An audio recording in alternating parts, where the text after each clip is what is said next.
Perhaps we need some outside universal threat to make us recognize this common bound.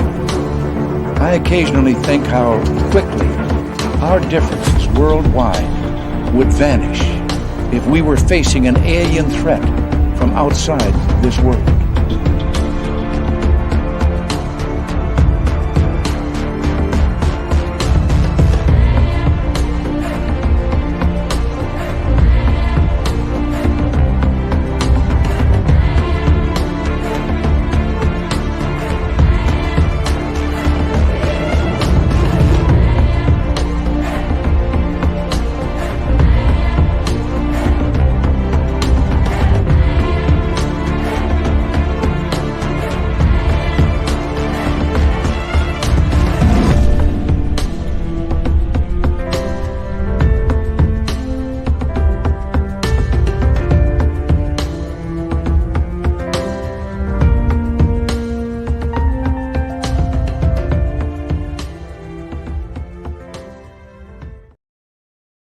Good evening and welcome back to Spaced Out Radio tonight. My name is Dave Scott, and I hope you had an incredible holiday weekend over the Christmas break. We are back right through this week, and then New Year's off once again. And we're going to have some fun tonight. Dolly Safran and Preston Dennett are both here to look at the UFOs and the stories of 2023. We now say hello to each and every one of you. We got Ann B in the gold medal position, Eternity Eternal with a silver medal. Kira, the lovely and talented one, taking home a bronze medal tonight. Hi, Laura Lobbs and Kathy Evans. Kurt M, Dino Bravo, race fan. How you all doing? Roy Boy and Tim Mothman and Tim Mothman's goatee. Nice to see you both. Amy WC, Jimmy Gonzalez, and the attorney at large, Michael Morris. Nice to have you all here. Road Flare, how you doing? Chris MS, welcome to SOR Chat. JSCO is here. JSCO will be signing autographs after the show. Line up to the left of the studio, if you don't mind. To the left of the studio. Biofuel Brad, good to see you. And who else do we got here? We got our man T-Bone and Destiny Rocks. Thank you for joining us. And who else is here tonight? Jessica Davenport, nice to see you. Roger Murray, how you doing, Roger? Good to have you back. And Gizmo, my man, nice to see you. Here we go. Crystal J is back. Crystal J will be signing autographs after the show as well. Line up to the right of the studio, if you don't mind. To the right of the studio. Marty Burback, Paramarv. Good to see you both. Hi, SG Nav Spotter. And Flat Six, nice to see you. Dave Walters, good evening to you. And who else is here? Oh, Preston Dennett's in the chat room. He's right in front of me on the camera, but he's in the chat room. How is this done? I don't know, but I'm just having some fun here. Brown Dwarf and Super Crazy, good to see you. And who else do we have? Millennium, my man. Nice to have you back. Continuing on with our roll calls. Well, there's Dolly Safran now, but she's right there, but she's over there. I don't get it. It's amazing. Amazing. Thomas Rock, Scott Rosen, and Sir Grizz, how you all doing? Hope you had a great break. And who else is here? Doug Shelby is here. The Doug Shelby has arrived, which means we can officially start this show. Hi, Alien Girl. How you doing? Long time, no time. Hope you had a great holiday. Simon the Likeable, thank you for coming on in. Lee the Bee and Candy Wolf. Welsh Hammer. Dave Bessie, welcome to SOR Chat. And who else do we have here? Carol Amirio, welcome to SOR Chat. And Robert Anthony. And I'm sorry, I read that wrong. It's purple-haired Pixie Laura. Good to see you. Joshua S., nice to have you here. Matthew Goodka, nice to have you here. Scrolling on down, Susan Alloway, Digger Dog, and Joanne, Silent Listen. Good to have you all back. Thank you for coming on in. Toe Tag, nice to see you. Sensational Sherry and Anna, how you doing? Good to see you. Moving on forward. Chris.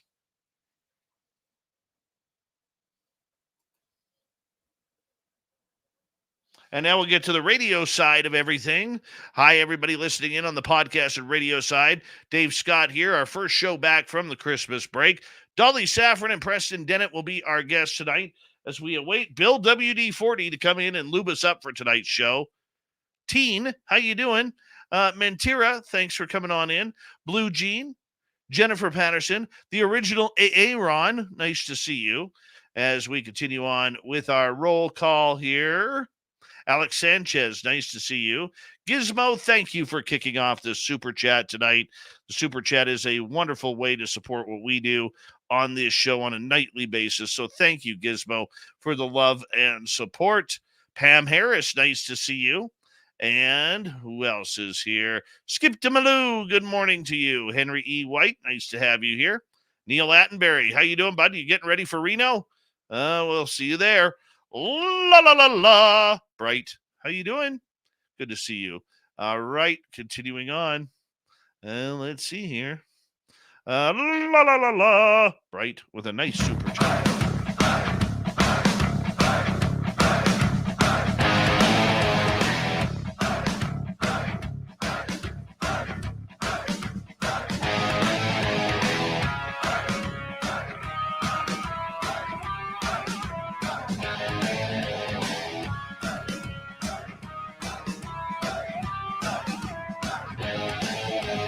From the mountains of central British Columbia to you listening around the world, this, my friends, is Spaced Out Radio. I am your host, Dave Scott, back from the Christmas break to say hello to each and every one of you who loves to wear the tinfoil. You can follow us on Twitter at Spaced Out Radio, Instagram at Spaced Out Radio Show, and on Patreon in the SOR Space Travelers Club. Our website, spacedoutradio.com. We have a plethora of features for you. Rock out to Bumblefoot, read the Newswire, check out our swag as well. Tonight's show is brought to you by Chive Charities. Help make the world 10% happier by visiting Chive Charities today. You can find them on our website. We are so glad to be back just before the New Year's break.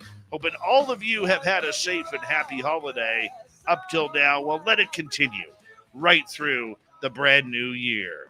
Tonight we have an amazing show for you all because two of my favorite guests are here with us. They're a power couple in this field. Preston Dennett and Dolly Safran are going to join us momentarily to talk about the UFO stories of 2023.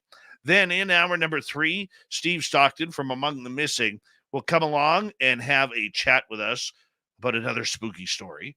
Following that, Courtney Marcassani will be here for the UFO report.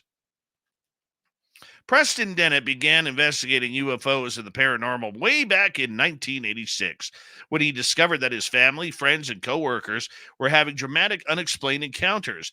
Since then, he has interviewed hundreds of witnesses and investigated a wide variety of paranormal phenomena. This man literally is a writing machine. You can find all of his books at prestondennett.weebly.com or on Amazon. I highly suggest if you add any author to your library, Preston Dennett is the one to add. And his partner, Dolly Safran, at 14 years old, gazed out of her window of her home near the Florida Everglades. Without warning, a UFO dropped from the sky and hovered in her backyard. To her shock, Dolly could see the thin gray-skinned figures with large dark eyes staring back at her. She is a lifelong experiencer. She's an intuitive. And this is why I love both of them coming on this show. Not only are they real, but their information is well researched. And you know what? It may sound like a lot of storytelling, but I can guarantee you with these two, if they have researched it, there's some truth to the story. Dolly Safran and Preston Dennett, two of our good friends here. Thank you so much for joining us on Spaced Out Radio again. How are you? I'm awesome. Thank you for having us. Yeah, I'm doing well. Hope you are too. Yeah, you know what, guys? When I look at ending a year, I want to end the year on a fun note because we push so hard during the other 360 plus days that when it comes down to the end and that final week of the shows, and you're just like, God, who do I need on just to allow me to have a good time? And there was nobody else but you guys that I wanted to bring on the show. And I appreciate everything that Awesome. you guys do, not only for Spaced Out Radio, but for the entire UFO and experiencer community. Because if anything in 2023, Dolly, that we saw was a more of a divisiveness between the science of UFOs and the experiencers. And I think we're heading in the wrong direction. I want to get your thoughts on that right off the bat. Well, it's always been my opinion that disclosure is going to not happen, that the government is going to bait you and switch every time. And the reason that they're doing more of it now is because they see the public waking up and seeing things that are real or versus man-made, and they want answers. And it's turning into a circus all of a sudden. And there's a lot of truth out there to be seen, and they don't want you to know. And now there's the big giant push me pull you going on, and everybody has an opinion and saw it coming, so to speak. Preston, I see you nodding there. I know our radio audience cannot, but you've been in this game long enough to know that there's some BS going on. There's shenanigans being played, on a number of different levels here. And it's all about money. It's all about secrecy, even though everybody is using the word transparency instead of the word secrecy. I mean, what are we seeing here, President? I mean, are we in 2023 seeing unprecedented efforts to try and publicly cover up the UFO story? I think that's a fair statement. Absolutely. But it's been going on for a very long time. This is the information age, which is kind of transformed into the disinformation age. And there's a lot of push-pull going on right now with people just putting absolute nonsense out there that's really burying the really good information. So yeah, I think it's a real critical time. And it's also unprecedented in a lot of ways. I mean, a lot more people are coming into this field than have ever been in here before. And that's great news. So it's going both. I mean, there's good and there's bad going on at the same time. I talked to a couple of people last week, namely David Marler and Dr. Michael Masters, and I'll ask you the same thing, Preston. When I got, and it wasn't that long ago, I only got into this 9 years ago. Okay, I haven't been doing it as long as you have, but the question that I had for them, I'm going to pose to you. Uh-oh. Are you worried about the future of UFO studies? And I ask that because prior to 2017, it was Stanton Friedman, Richard Dolan, Grant Cameron, Victor Vigiani, Linda Moulton Howe, Melinda Leslie, Jim Mars, yourself. We could go on and on and on about all of these great historic researchers going all the way back to J. Allen Hynek. And now we see a real turn since 2017, where it isn't about the experiencer. It isn't about people seeing things in the sky they can't understand. It's not about people being abducted or having contact. It's about where are these coming from? What's the science behind it? Ufology has made a complete change in everything. And do you show concern at all for the future of this study, considering that the new field of ufologists really doesn't care about aliens? They don't care about people being abducted. They just want disclosure, and it's all about disclosure. Yeah, I'm absolutely concerned. I feel like there's enough truth and evidence out there that this is a subject that cannot be covered up. It's not going to go away. It's going to become more popular. But I do miss the first wave of real researchers like Jim and Coral Lorenzen and Walter Webb and J. Allen Hynek and James McDonald and Leo Sprinkle and Raymond Fowler, people who had real honest-to-God research skills. And they're my heroes. They're the ones who I'm trying to emulate. And we don't see a lot of researchers out there like that. There's, you can count them on, a couple of hands. I like Michael Schratt. I think he's doing great work right now. And, Linda Zimmerman. There's some out there who are really good, no doubt. But I see some and I'm just shaking my head. I'm like, what are you talking about? how can you say these things? Can So I say something? I'm concerned It's for the sure. narrative. They're controlling the narrative. And Dave, you're exactly dead on. They're going to push the experiencers out of the talk, and they're going to bring people in that they want to control the narrative of what you know with. Experiencers are telling the truth. They have a lot of information, and they don't want you to hear it. They want you to hear them, period. Yeah. And our government has yet to interview a single experiencer. They'll talk to you if you have had a sighting or if you've heard someone talk about crash retrievals, but they're not putting anyone up there before Congress who's had an actual interaction with ETs. And there's so many people. So that's clear evidence, I think, that the cover-up is firmly in place, that we will never get open transparency from our government. That's an interesting question, because if, let's just say, there was a congressional hearing on experiencers, Preston, who would you put up there? Dolly aside, because I know you're is there, and I will be honest with you, Dolly would be on my list.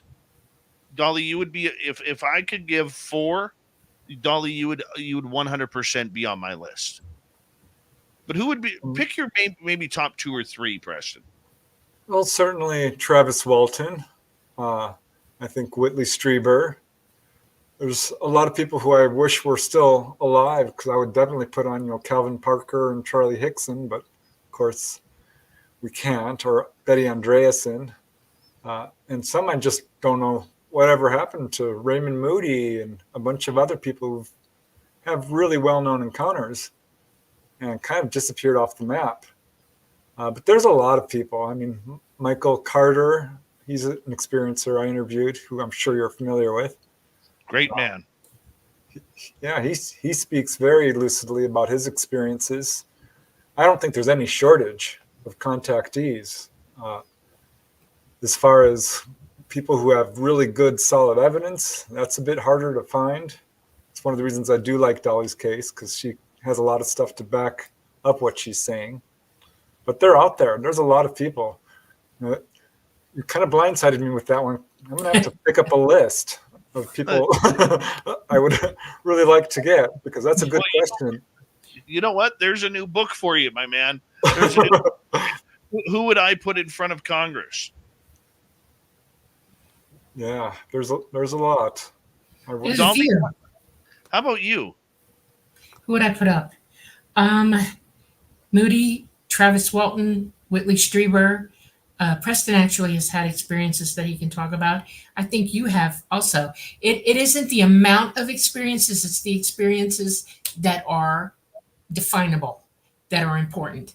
And that's important, because experiencers have knowledge about certain parts of the UFO experience that all correlate together. There's repetition, there's consensus among them. They're saying the same things. And I would work diligently to bring a group of people in who were backing up the truth. That's important. And it's really important. Heineck's son, what's his first name? Paul. Yeah, Paul's had some good experiences. It's who has the temerity. Bledsoe. Yeah, Bledsoe, actually, yeah. Who has the temerity to not only tell you what their experience was, but to report it back verbally in a way that everybody understands everything they're saying. In other words, this happened, this happened, this happened. Sequential playback of their experience, telling the truth, and give them a chance to put it before Congress. It's important. If they did that worldwide, if Congress opened up and let us come in like that, it would be fantastic. I know Stephen Greer has had experiences. I know that he would want to bring his people in too. There's a whole bunch of people worldwide to consider here.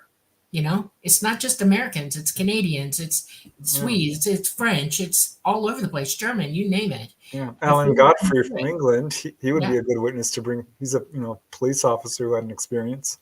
Right. I mean, they've got some fantastic cases over there. And I think that I would work diligently on bringing everybody in from around the world, because this is a world topic. Everybody in the world needs to know the truth about all of this and need to hear the truth. And that's what I would do. See, I would hold off on bringing Melinda Leslie on there, only because I love her so much, but Congress wouldn't get a question in at all. You know, it'd be like, hi, Melinda, and Melinda would be off for the next 2 hours telling about her amazing encounters. No, and I mean that with all due respect. I think if I were to have a list on there, my top 4 would be Chris Bledsoe, definitely Travis Walton, Dolly, I would add you to that list 100%, and Melinda Leslie. And, I think there is enough brain power in those 4 in order to get Congress to actually listen, rather than somebody who's trying to downplay their own experiences or mystify them a little bit more than what they need to be mystified, and I think that's where it comes down to, is credibility. And I think you 4 would bring the most credibility to that. And I would love to see that. Absolutely love to see that. That would be amazing. I mean, with the recent congressional hearings, I was really hoping the whistleblowers had more chance to talk, but the senators, they did most of the talking. I was a little bit disappointed, though it did go a little farther than I thought it would. I'm like, well, let the guys talk. Why are you guys talking so much? Senators or the representatives not letting the witnesses talk. And just 3 of them? I mean, how many whistleblowers do we know of? I've interviewed a bunch. I know there's hundreds, if not thousands, out there just waiting to tell their story. Yeah. Well, under the title of national security, they skiffed them. We didn't even get to hear what they really had to say. They took them behind closed doors. That's where it would be real important to have a guy like Chris Bledsoe, because the minute Bledsoe starts opening up that he is actually government protected, okay, that there are people watching out for him with all sorts of government agencies, from the NSA to the NRO to the CIA and everybody in between, watching his every move, okay, with these encounters. That tells me point blank that him alone would open up some eyeballs to this subject. That is probably, those eyeballs are needing to be opened. That's for sure. Absolutely. It is most experiences with a lot of information are watched. He's not the only one that they're watching, and that makes the situation hard, because these people are trying to put themselves in a position to stay safe while they're trying to bring the truth out also. And I know also that at any given moment something could happen, and they've tried. It's once with me, and I'm sure Bledsoe has probably had the same experience, where they've come in and tried to nab him to stop him, and they mean business too. It's not a joke. Yes, I actually heard a story about Chris Bledsoe, and a friend of mine was there when it happened. I don't know if you heard this story, where he was invited to shoot some sort of television show in LA, and he got the phone call warning: do not go to LA, otherwise something bad is going to happen. Well, he made a couple of phone calls, and my friend who was on the television side was sitting at dinner with him, and I believe Jim Semivan was there, and maybe Hal Puthoff and a couple of others. And right in the middle of downtown LA, there were black vehicles all over the place with armed guards, just so they could eat dinner. Oh, joy. Wow. That's interesting information. Thank you for telling us that. Wow. That is a true story. And the beautiful part about it is, you can ask Chris, if you get a chance to ask Chris Bledsoe that story, you can ask him, because he's so Christian about it, because that's his faith, that he will tell you the truth, that it did happen. Yeah, I don't think people realize that how serious this subject is taken by high levels of our government. And I don't think people realize how common experiences are. It's not just a few people who are being taken on board. It's a lot. It's I would say it's probably millions easily, because the vast majority of people aren't talking about it. And getting someone to come public, even today, is not easy. In my books, I always ask if I can use their real name. In the beginning, almost nobody would. Now it's about 50%. But that's, a failing grade in school.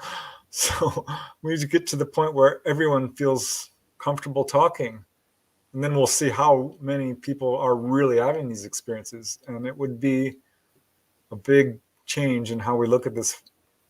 I hate to call it a phenomenon because it's a human experience ultimately.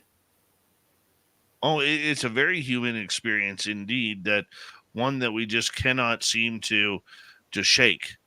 It's one that I just do not understand or know where it's going to go next. I mean, and I don't think there are many people out there who truly know where it's going. But the one thing that I do love, and my audience is sick and tired of me talking about it, but I will mention this just as we can, and that is people are finally starting to wake up that the entire UAP thing is a facade to Correct. man-made objects. Yep. And they are struggling trying to hold together those man-made objects that are secretive projects at places like Area 51, or whether they're Russian or Chinese.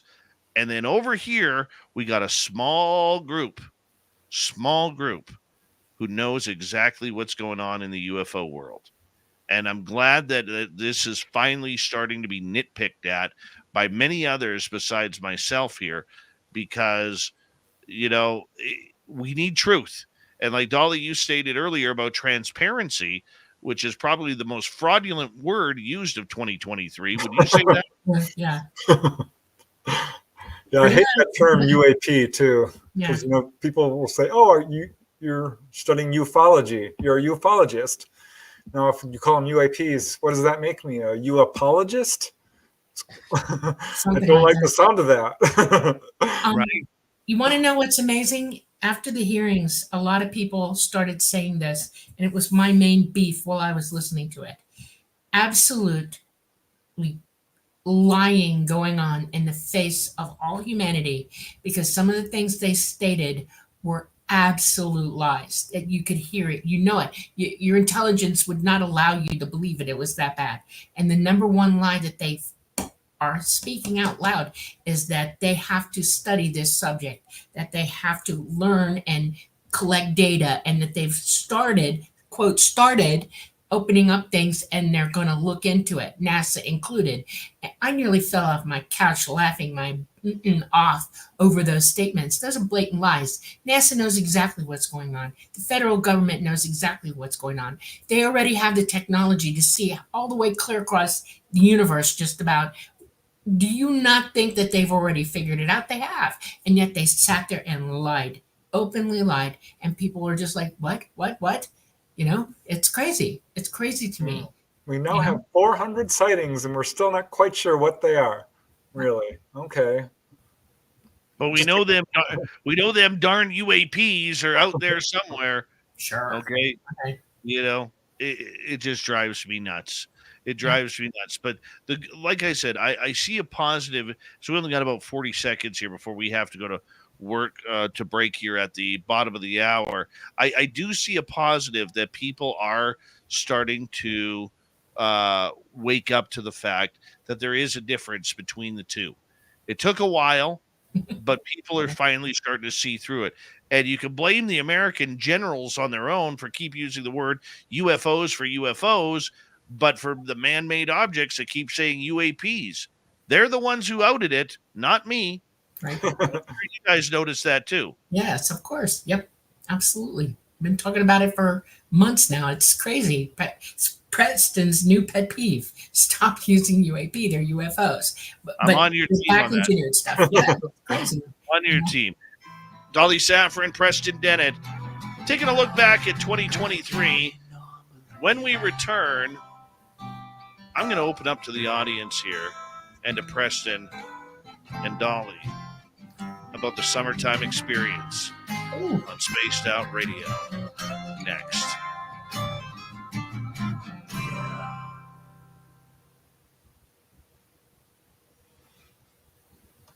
All right. I'm going to blow your minds here. I can't wait. Seriously, I can't wait. Yeah. Yes, we are live, Paul Demon.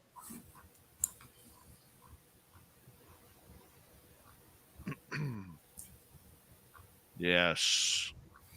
I've been holding back, but it's time for it to come out. It's time. That's totally awesome. Everybody needs to do this. Everybody. You know? I know. Preston's been digging through files and looking for people, and people do call him even today, reaching out to him. And the minute you start talking about, well, can I write about it? Can you want to come on the show? They falter for a second or two and they have to think about it. And it's like, oh, don't do that. Just tell your story, let it out. It won't hurt you. Preston, I've got about a 9/10 book of my own experiences that are documented if you want it. Oh, yeah. You got to write it yourself, Dave. That's what I always tell people. See, you gotta realize my problem. Being in radio broadcasting, I'm used to short form writing. Writing a book is horrific for me because now I have to paint the picture. Well, I can help you. Yeah. Yeah, when I ever get to it.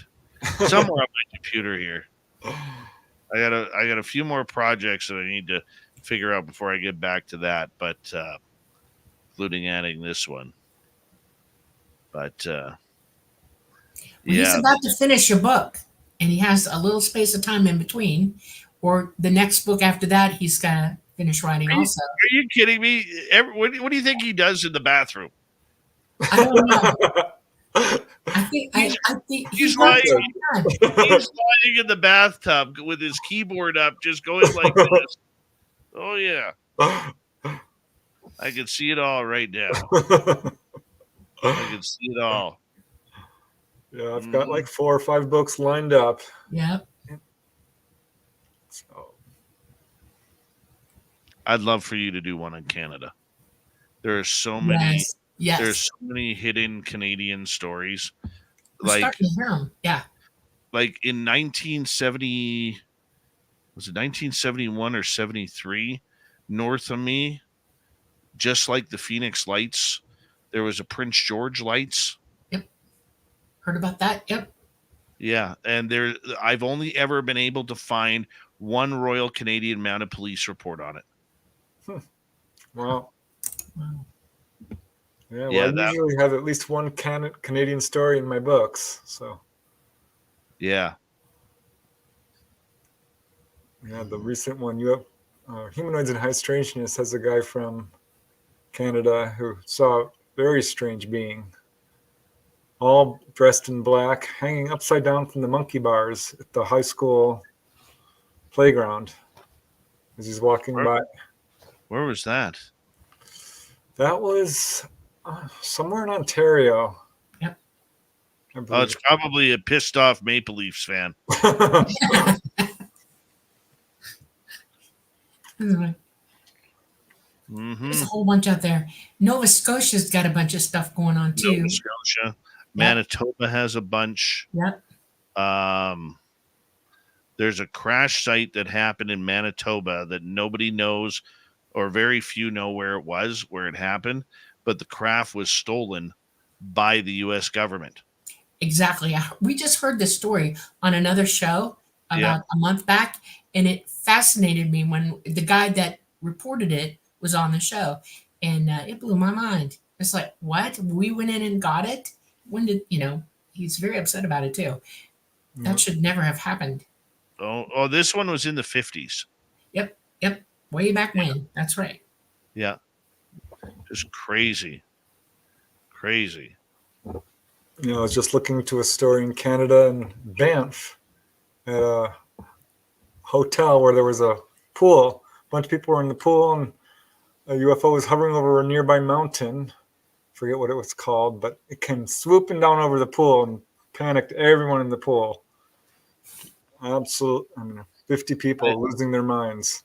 I blew David Marlar's mind about it because he didn't know that there was an actual black triangle of sightings here just south of where I am, where people are seeing black triangles annually like nothing. It's like, okay, is there a triangle tonight?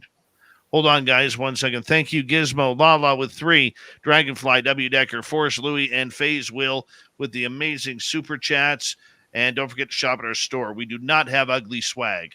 Here we go, everybody.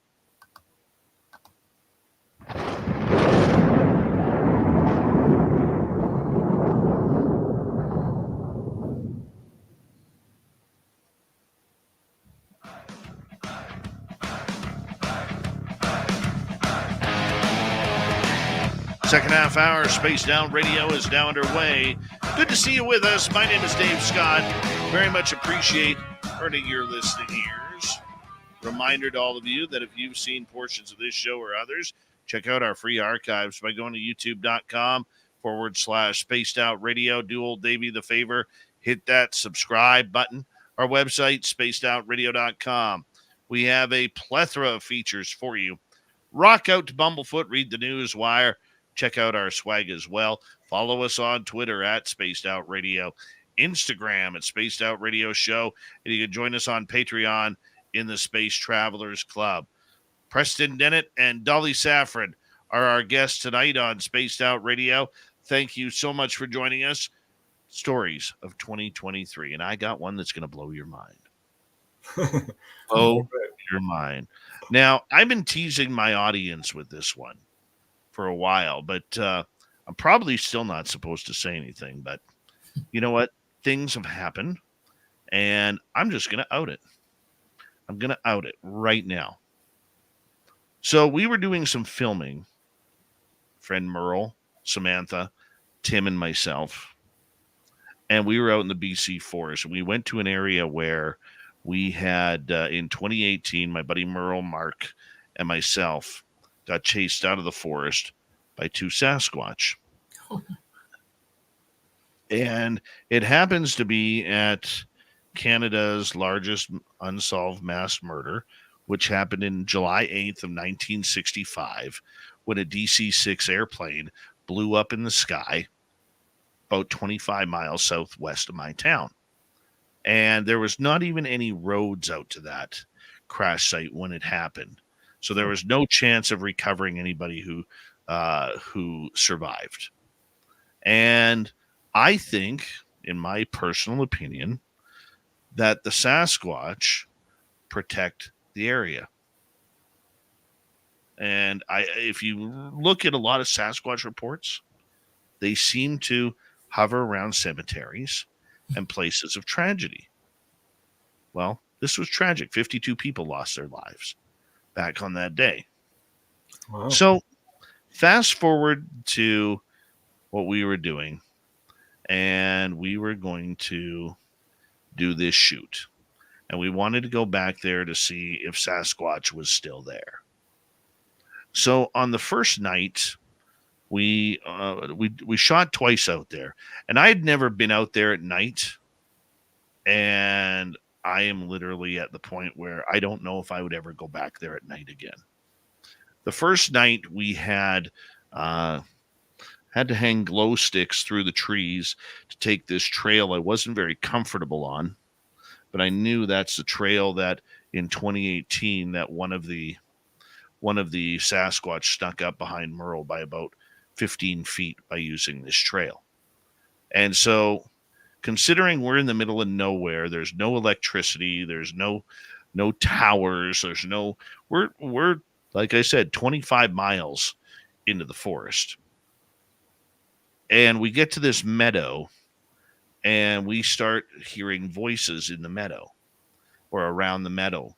And it's male and female voices, although we aren't able to. It's loud enough to hear, but not loud enough to make out what they're saying. And then we started having a lot of paranormal activity around us, where all of our gadgets started going off. And then Merle at one point says out loud, could somebody or something move one of the glow sticks? and he watched one of our glow sticks come down about a foot off a tree. This glow stick was about 35 yards from us. Okay. In this area where we were, it was one way in and one way out. Okay. Like there's no traffic. The closest paved road is about 18 miles away. If I'm being generous, 18 miles away, maybe closer to 20, 22. And so we come back, and that night I do what they call the Estes method. And I'm sitting on a log, and I'm not hearing anything. I've got the blindfold on. I've got the headphones on, the soundproof headphones, and all I'm hearing is and there's no talking. I'm getting a little frustrated because this stuff never works for me. But I started seeing an orb right in here, and I'm wearing an eye patch, or like I can't see anything, but this orb is here, and it's so bright that I'm actually squinting underneath this eye patch. And from there, I said, this is, guys, I'm not hearing anything, but this is what I'm seeing. And apparently there was a white orb right over top of us coming down over top. And then it turned into a ring and then disappeared. Wow. Around us. I also saw a lot of alien grays, like the visions of alien grays going past, and first time ever I'd seen reptilian eyes. So that was night number 1. Night number 2 started in the afternoon. We got there at about 4:00 in the afternoon. We started shooting, setting up base camp. And this is the part the audience doesn't know that I'm going to open up to here.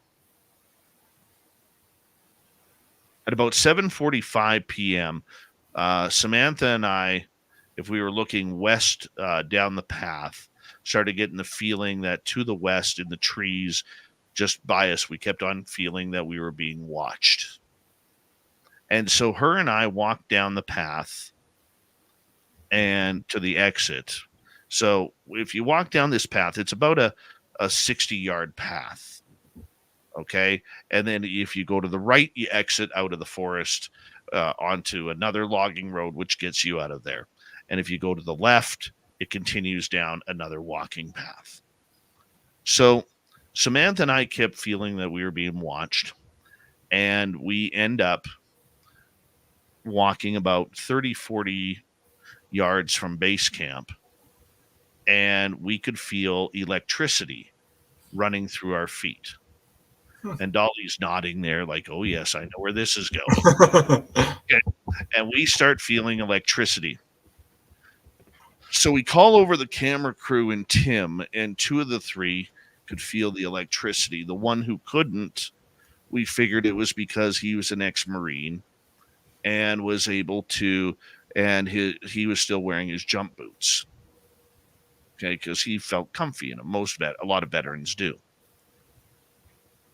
So all of a sudden, while we're debating this electricity, Merle, our paranormal investigator, marches right by us, doesn't say a thing, right down to the end of the path and turns left down the other path. Now, we have 2 rules. Number 1, nobody goes out alone, especially in this forest. And number 2, you don't take our only gun with you. I'm sorry. Which Merle did both. So we're like, everybody else is like, where's Merle? I said, well, I saw him walk down this path and hang a left. And all of a sudden, as we're trying to figure out where he is, we hear Merle in the background. Nope. Nope. Nope. Nope. Nope. Nope. Nope. Nope. Nope. Nope. Nope. Nope. So if you put it like a 90-degree angle, we're up here in the middle of the top line, and Merle is at the middle of the bottom line on a 90-degree. And he starts coming back very, very quickly. And he joins us, and we're like, Bud, like, what are you doing with the shotgun? You know, I know you have your firearms license, but what are you doing here? Like, that's supposed to stay with the group for the safety of the group, number one. And number two, you're not supposed to go alone. And he goes, I don't know how I got there. I went, oh, okay. Were you in a trance or something? He's like, I don't know. I just don't know how I got there. So I said, well, what about this nope stuff that you were saying? He goes, something whistled at me. Just a from the same area where Samantha and I were looking. So we as a group then all of a sudden go down that trail where Merle was to see where the whistle came from. And we walked a few more feet, totally felt like we were being watched from the opposite side, the west side of the trail. And then way off in the distance. So if you were to picture this, okay, we're up on like a hill, not a mountain, but we're in a flat area here. And then it just kind of eventually strolls down into a valley a few miles away, about 3 miles away. And that's when we heard from that distance far away the 15 to 20 second roar. And it was the constant roar, like not a roar, roar, roar. No, this was one pitch for about 15, 20 seconds. And everybody on the crew was like, what the hell is that? I said, that, my friends, is Sasquatch. It's not a bear. We got outdoorsmen, we got outdoors people with us that know what bears sound like, know what mountain lions sound like. Wasn't a mountain lion, wasn't a bear. Okay. So we start going back. We figure, okay, well, let's get back to base camp. That's a good sign. Things are going to come. All right. Now, 7:45, it's still quite sunny up here at that point. It's like, you know, because we're higher up, it's on in the atmosphere, we get more sunshine. And we start walking back to base camp. And all of a sudden, from base camp, remember the 90-degree angle? We're at about middle of the bottom one. And the top of our base camp is right at the top of the 90-degree vertical one. We hear a guttural grrr from base camp. We're thinking, oh, crap. We have a black bear in camp.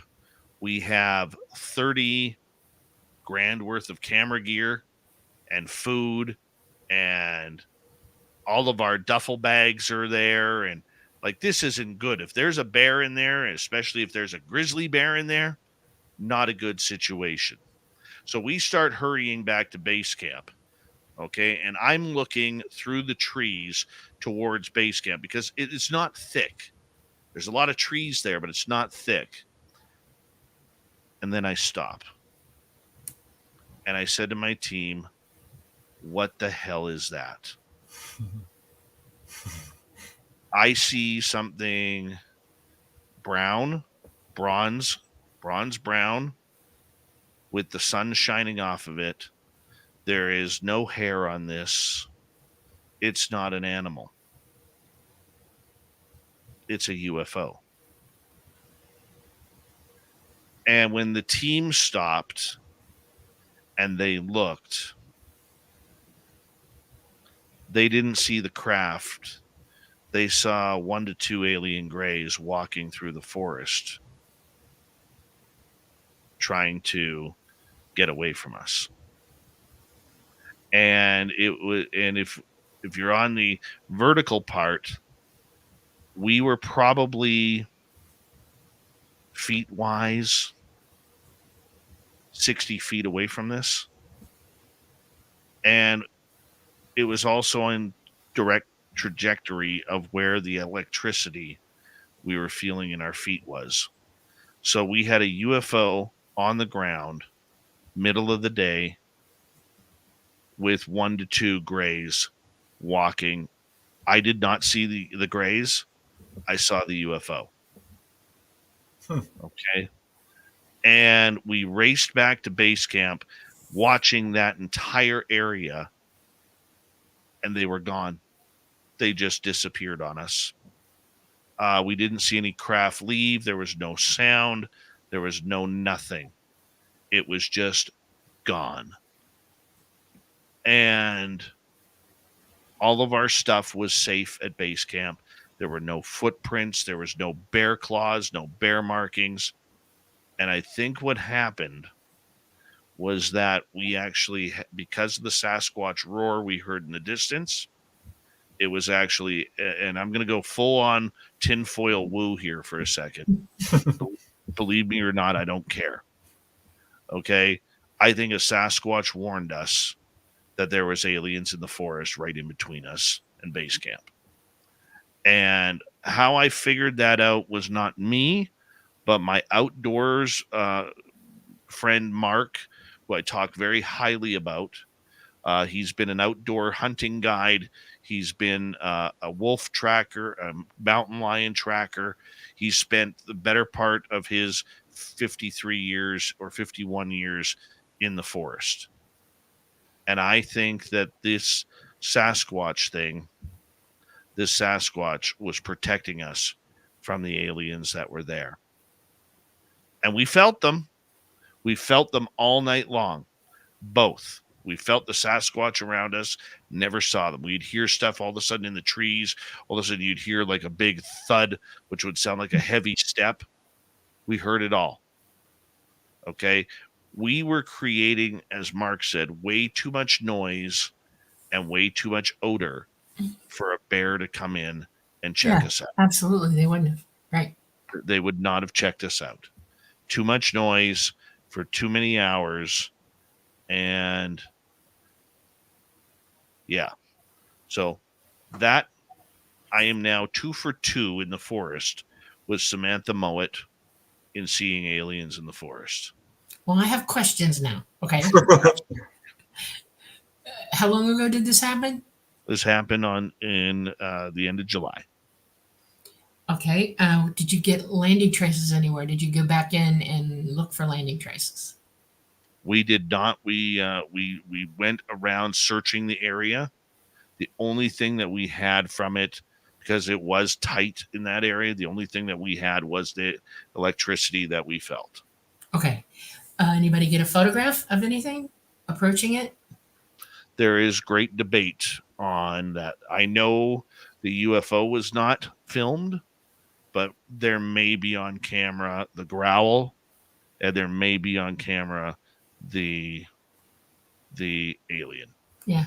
The growl was likely the aliens projecting to you to stop you, slow you down, to give them a chance to go out. We are being watched. They're not flying here regularly, but they do jump interdimensionally in. And if they know a site really well and they can get into the site by a jump, they will. And they're checking on things. They do watch Sasquatch. They do keep an eye on them. They are Sasquatch pretty much are capable of reporting to them how we're doing on the ground in our open spaces. They're gardeners of this planet, so to speak, okay? And they'll dime in. What you saw were probably AI. And how big was the craft? Maybe 7 feet tall by 8 to 10 feet wide. Yeah, that's an AI drone, and they can pop in and out, and they'll travel thousands of parsecs interdimensionally to get to one spot, and you caught them in their spot. And the orb was them remoting you to watch you in this situation. They can do that. When a person remote views, I've been accused of being a blue orb. They've caught me on film, actually, when I'm remoting in a certain place. And Sasquatch and ET Greys can do that as well. They can remote view you. It's called spying. They fluke like a whale, okay? And they'll come up and they'll bring their consciousness forward and they'll look at you. Very advanced intelligence, psychic abilities. You're just talking the whole thing through. That was a drone and they were watching what's going on up there. ETs cannot just leave the planet alone. They're watching what's going on with us all over the world. And they will bring drones in right now, even though they're not flying the bigger craft here, they will drone in. And it's always the AI because they're expendable. Okay? And they're capable of making you think you hear a growling bear to slow you down to stop you from getting to them. And because you didn't see it take off or go anywhere, it makes me believe that they did do an interdimensional jump out, and they can hang around Well, you that way, cloaked as well. We didn't know the craft was there. Yeah. Okay, so the growl happened is what actually caught our attention. Yeah. To them actually eventually having that encounter. Right. It's better to warn you, even though you can't see them yet, to slow you down, because they have to create a gate to get out. And that, even though it drew attention to them, it still stopped you from walking up on that. It slowed you down. That's the most important thing they can do to you, to keep you away from that as it happens. Well, it sounds to me like it's one of those very, very, very rare UFO Bigfoot encounters, because they do intersect at times. And I've come to believe that Bigfoot, some of them are contactees, and they do have a relationship with the ETs. Yeah. So, and if you see something that close, Dave, they know it, both the Bigfoot and the ETs. And they, if a Bigfoot is growling at you, it's because they're sending a message. And if you're seeing a craft, well, they know it too. So there's levels going on here all around you, are raising all kinds of questions in my mind as to why would they do something like this? Well, that is the $1 million question. But if you get to know Dolly, you and Samantha Mowat are like twins with your experiences. And Samantha is a little bit more abrupt and a matter of fact. And she is, like I said, I've been in the forest with her twice, and twice we've had alien interaction. Yeah. And they know when she's there. And then you put her and I together with our combined energy, and then it just gets silly. Not surprising. And did you all agree on all the details that you saw? I mean, in terms of that was the weird part. Now, like I said, I did not see the aliens. I saw the craft, and then the team started moving as the grays started. They were taller grays. They started moving towards our left. The team moved towards our left. They're trying to track them. I went back to my original spot. This is only about maybe 20 seconds different, and the craft was gone. It's long enough to get out. Yeah. Literally. Unless it's just cloaking itself, which they can do. I don't know. Like I said, I don't know whether it was cloaked or whether it took off and it took the beings, just zapped the beings back in, which I do believe can happen. Did you smell any electrical odors or no anything like that? Ozone? The tingling under their feet. Yeah.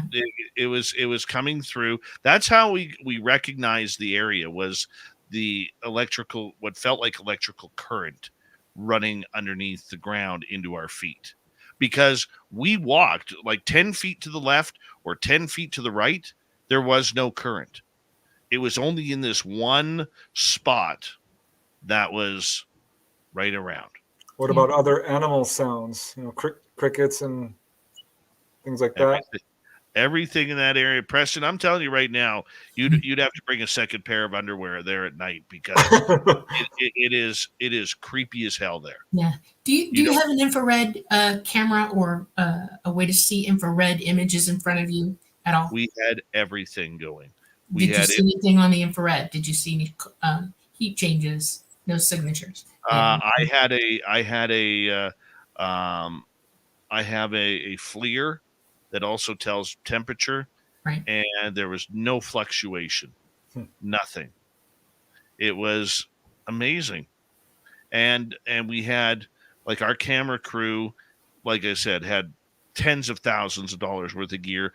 We had psionics cameras there. We had night vision cameras. We had everything going. Yeah, that let me know that they weren't hot, that they had been there for a while. They were all on batteries. Let's continue this conversation when we return on Spaced Out Radio, hour number 1, with UFOs of 2023 with Preston Dennett and Dolly Safran. we are pretty much done until we ride again on the next hour. Stay tuned. Spaced Out Radio right after this. That goes by so fast. I have been holding off on that story for months. That's real interesting. I mean, really interesting. I've talked to David Schratt, Michael Schratt, excuse me, about this situation. He knows what their drones look like. He can draw them for you. Okay, they've got drawings. I had to talk to Mike about it. Yeah. But what did he say? No, I have to talk to him about it. Oh, yeah. I haven't had encourage you to. Absolutely encourage you to. He needs to know that. He's trying so hard to bring this information, I know. before Congress, and they kind of stopped him the last time it went through. He didn't really get to speak at all. And I can imagine how frustrated he is about that. Really. I'm just going to step away for a quick break. I'm going to leave you guys with the audience because I know you guys know how to chat with the audience, and they're all pumped up. You guys are here, so I'll be right back, guys. Okay. Preston, you can see the chat. I had to turn my phone off because my phone started doing weird stuff. All right. Well, here's a question from you probably don't know who Charles Hall is, do you? No. He's a guy who worked at Nellis Air Force Base as a weather guy. Oh, cool. And, Nellis, of course, being part of Area 51 complex, more towards the Indian Springs area. And he put out 4 books called Millennial Hospitality, where he started seeing UFOs and they were landing, and then tall whites came out and he developed a whole relationship with them and ended up going on board their craft. And, I know the story. You're right. I know it. I know who it is now. Okay. The chat just breezes by. Brian Morgan is asking what your thoughts are on Dreamland, Charles Hall's accounts of Dreamland and the tall whites. And I've read the books. I found them really compelling. He talked about how he saw some of these ETs at Las Vegas casinos, which, the first time I heard that, I kind of laughed a little bit, but I've got like 5 or 10 accounts of ETs, people allegedly seeing ETs in casinos. And Misha Johnston has an actual photograph. That's amazing. That's cool. So, I don't know what. Dreamland, I think, is absolutely got stuff going on there. Yeah, he probably did see tall whites. The way he describes them, his interactions with them are very familiar to me. Tall whites have a different hierarchy of social way you interact with us. They have limits of what they will allow interacting with us, and they're very stern, and they will quickly admonish you if you break through that, what they consider normal behavior. And the way he was describing it, I was like, yep, that sounds like, dead on. They have rules. And I believed him. You say compelling. I did believe what he was saying. I heard him. He was speaking truth out there. So. Yeah, I thought it was also interesting because towards the back end of his books, he starts talking about mathematics and different ways of looking at math and doing things that I see a lot of contactees doing, putting out complex mathematical formulas. Wendy, I've talked about her. She did that. She started writing these weird equations and giving them to me. Asking, do these mean anything to you? And I'm like, well, I'm not really a mathematician. She's like, well, I'm not either. Probably have them around still somewhere. You've never shown them to me. I've never seen them. I'd love to. The ETs keep trying to teach their contactees about electricity and quantum theory of electricity, and they try to show that electricity is the basis of gravity, which most people will poo-poo here. They'll say, no, you're wrong. No. Gravity is a byproduct. Electricity runs everything in this universe, and they understand it and they know how it works. And it's quantum understanding. We understand the basics of it, but there's a higher mathematical equation that they're trying to bring forth to us to get us to understand what they're talking about. And it goes into dimensional spaces and everything. And Einstein, they're trying to expound on Einstein's theory because he was at the beginning of understanding it totally. And his equation is really good. It's simple, but really good. And all you have to do is understand what he meant by E equals mc squared.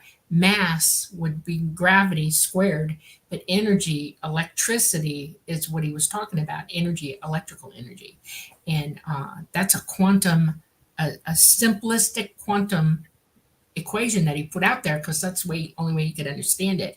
But it's more diverse than that, and there are ways of writing it out. And a lot of people are putting it on paper, and our governments are going, no, we're not going to talk about this. They know what it is, you know. So yeah, show me those equations. I'd like to see them. Yeah, well, if I can find them, I have no idea where they are. Okay. We got about a minute to go here. And I want to say a quick thank you to Debster, Pam H, T-Bone, Forrest, Louis ×2, FaZe, Will, W. Decker, Lala with 3, Dragonfly, and Gizmo for the amazing super chats tonight. Thank you for the love and support of SOR. It means a lot to us on what we do nightly here on Spaced Out Radio. And don't forget, we got great swag at our store. Nothing ugly. You know, our gear is more than just lawnmower mowing gear or painting. You know, you're painting the house and you don't care to get the paint on the shirt. No, we do not have ugly swag, people. We do not have ugly swag. We got nice stuff that you're going to want to wear out and about wherever you are, whether it's to a concert, a football game, hockey game, out to a restaurant. We got nice stuff for you. So go check it on out at spacedoutradio.com. And here we go with hour number 2.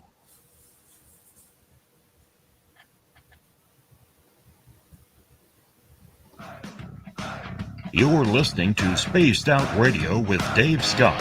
Follow Dave on Twitter at Spaced Out Radio and on Facebook, Spaced Out Radio Show. Here we go with hour number 2 of Spaced Out Radio tonight. My name is Dave Scott. Very much appreciate earning your listening ears wherever you are on this beautiful planet we call Earth. Hello to everyone listening in on our terrestrial affiliates around North America, digitally on Odyssey Radio, TalkStream Live at KPNL. All of our archives are free. Join us at youtube.com/Spaced Out Radio. Do old Davey the favor, hit that subscribe button. The Desert Clam has set the password for tonight in the SOR Space Travelers Club. Zapole or Zapole. Zapole is your password. Use it wisely, Space Travelers, as the Clam sets the password each and every night right here on Spaced Out Radio. Our website, spacedoutradio.com. We have a plethora of features for you. Rock out to Bumblefoot, read the news wire, check out our swag as well. Follow us on Twitter at Spaced Out Radio, Instagram at Spaced Out Radio Show, and on Patreon in the Space Travelers Club. Dolly Safran and Preston Dennett are here talking about UFOs and the stories of 2023. We're having a great time, and right before the break, we're telling an experience that we had earlier this summer up here near SOR headquarters. And I do want to make a note right off the bat here with this story that it's not confirmed whether or not we got it on tape. The tape is in the U.S. in a couple people's hands, and I know that they are looking to see if we got it. So we're hoping, not sure if we caught it or not. Originally, we thought we did, not sure if it's happened yet. So that's where we are on that.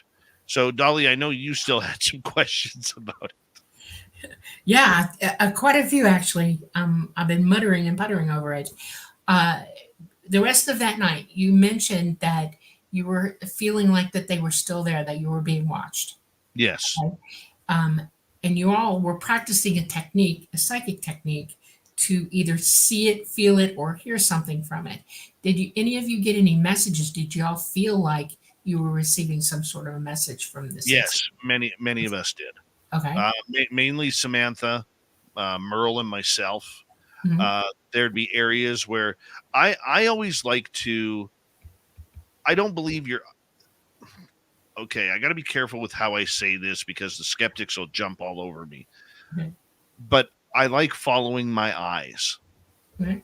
When you're looking around, and all of a sudden, but your eyes keep going back to that same spot. Right. Yeah. Okay, that tells me there's something there.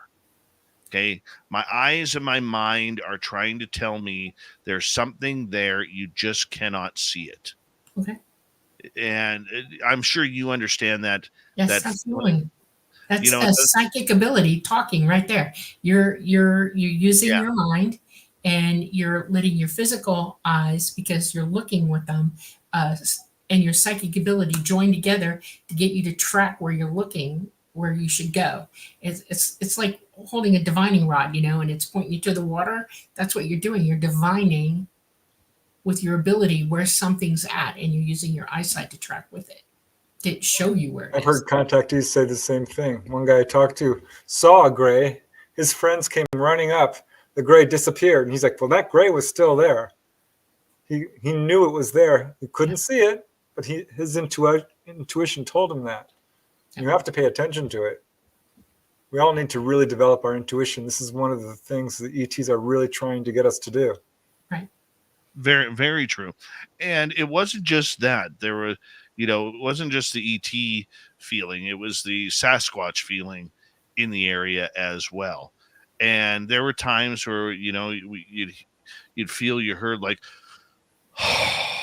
like big sighs coming from Yeah. inside the forest or whatever. And What were you thinking when you heard that? What were you hearing? I never see, my problem is I don't hear a lot of I don't hear a lot of soft noises because I have tinnitus hmm or tinnitus, however Yeah, you I want. got the same thing from being around bombs. Yeah. Okay. Yeah.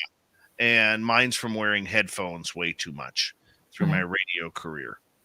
And I just really like all the soft stuff I never heard, but I'm more about like there was one point where, we were hearing branches break. Okay. And we had flashlights up on that. There was no eye shine. There was no smell. There was no odors. There was nothing. But that area, you knew we were being watched from that area. When the goosebumps are telling you that that's where you need to be paying attention because there's something there.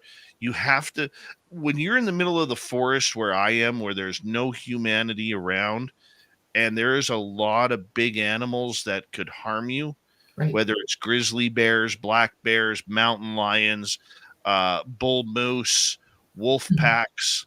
Yep. Okay. You have to be on alert Right. the entire time. It's not like, going into the local forest where there's a legend of a creature in there where you don't need to worry about anything more than a rabbit or a deer. This area is scary.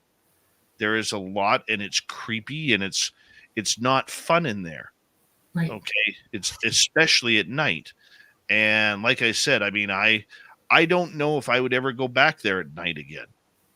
I even had troubles. I went back there twice this year during the day, and I had troubles being there in the daytime. Mm. Oh. Wow. Well, I know what you talk about when you describe the roar, because I had that same experience too. I heard a roar that lasted 20 or 30 seconds. And I know what bears sound like and lions and cougars. It wasn't any of those. It had a full tonal quality from top to bottom. And it's continuous. And it sets your hair up on end for sure. It roared twice, actually, when I heard it. So I know exactly what you're talking about when you hear something like that. You can't describe it until you actually experience it. There's just no way of getting someone to understand what it's like. No. So we knew they were there. The alien, Samantha knew that they were coming. I had a feeling they were coming. Just I didn't know because I'm not as confident about it as I used to be. But when I'm with Samantha, I know the energy gets picked up. It's just like Dolly. If us three were to hang out, I know something would happen. I automatically know because that energy that us three would project would become like a giant transponder for the UFOs to go, hold on a second here. Dave, Dolly, and Preston are hanging out. We better check out what the hell they're doing. Okay. Yeah. Like, that's going to happen. Right. It does. Right. Exactly. Um, okay. You know that Sasquatch can communicate psychically with you. Okay. They don't Yes. speak our language, but they do give you images. They do give you emotion. They do give you an urgency from time to time. They can put in you what they are trying to say to you in a certain way.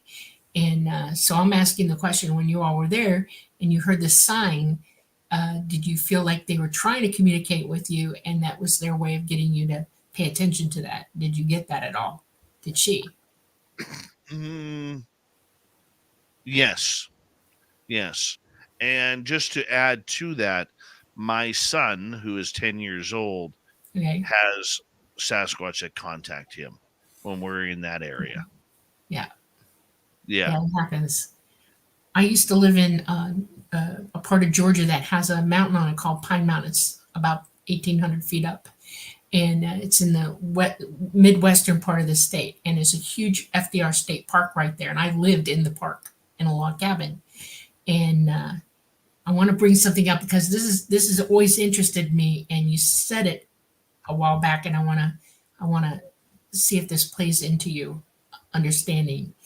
Uh, I was living in this cabin for about 6 years. I was 6 years in, and in the wintertime, we used to make big bonfires. We had the logs from chopped trees, for stools, and we had a big bonfire, and we'd go out there at night and enjoy it. It was cold, and it was just fun to sit in front of the fire. And I started to feel the presence of a being. I was aware that it might be a Sasquatch. We had sign from it. It was a big ridge, a high ridge behind us, and then it would go down into a valley. And my daughter had like a kibbutz out there. We made one for her to, like sit in and stuff. And I started leaving fruit out there and nuts and apples and things like that, and they would disappear. And I got the feeling one night as we were getting ready to bank the fire down, please don't do that. We're cold. Okay. And it asked me to go in the house, leave it alone. They would be responsible for the fire and to close my blinds and not come back out. That they had others with them that were afraid of us. And I thought, oh my God. So I ran in the house and I brought out a bunch of more fruit and stuff like that. And I had bananas too. And I left bananas, apples, oranges, that kind of thing on the stools, wooden stools we made. And we went in and I could hear in the house, in the cabin, because you hear everything. Like I said, you're alert always to what's going on outside your window. And I could hear whispers, and I could hear the fire flare up, because they crackle and you can hear the fire burning. And I thought, oh my God, something's out there enjoying this. I went out the next morning. The fire was banked back. The food was gone. And there were clumps of hair and prints all over the ground. And I thought, oh my God, it's a Sasquatch. And it's like a family of them. Okay. This is a 25,000 acre park that we were living in. This was just before we had one of the worst tornadoes that I've ever experienced in my life. It was a 4 or 5 on the Fujita scale, and it erased most of that park in a line going from Pine Mountain proper up into Manchester, Georgia, to Warm Springs.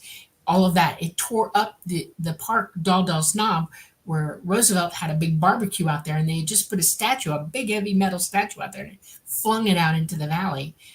It went right behind our cabin, and it took the corner off the cabin up from us a little bit and demolished a cabin further up from there. It took hours for anybody to reach us. We were that far in and that far away from civilization. And a cop finally came up and he said there was a giant piece of concrete with a big metal pole in it on our gate. And he said, do you realize if that hit your cabin, you'd be dead? I knew my cabin logs were rattling through this thing. It was huge. It was a mile wide. And he said, I need you to look for things. And I said, what things? And he said, 40 head of cattle are missing and 2 people. And he said, you might find things up in the trees. And I looked him dead in the face and I said, what trees? Walk back there and tell me what trees you're talking about. It took it all the way to the dirt out, literally. Okay. A few days later, I hear the most blood-curdling howling you've ever heard in your life, ever. It sent sickening shivers through me. I knew what it was. It was that Sasquatch, and it was lamenting the fact that it had nowhere to live right now. And what the hell? And I started crying my eyes out, and I've never forgotten it. I never heard it again after that. And I kept thinking, I wonder if, how did that happen? I never heard these beings or felt their presence for 6 years, and then suddenly, just before we have an earth-shattering tornado come through, he wants to go warm himself by the fire, like they knew it was coming somehow. I don't know. That's what I've always thought about it, and it's crazy. That very area is where some major Sasquatch researchers go to. I met him at Laughlin and at the tables. And they talked to me about it. And he said, "Oh my God, you lived there for that?" And I said, "Yeah." And he said, "There's a whole family of them down there, and they don't know where they went either." And it just amazed me. Have you ever felt like Sasquatches are warning you ever about things coming at you? That's Yes. what I want to know. Okay. Yes. Last year, going into our Sasquatch area, where we had our encounter about 4 weeks before we actually saw the big guy, we drove up there, and the minute we turned onto that logging road, everybody outside of my son was getting some sort of paranormal experience.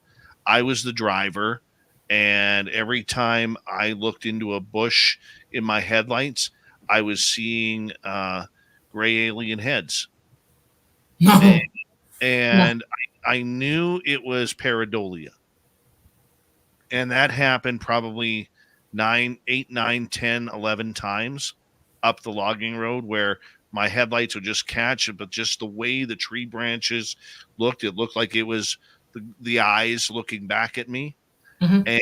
And when we finally, my buddy felt real heavy, like huge weight on his shoulders, much like if you're in a real haunted area, that real heavy Yeah.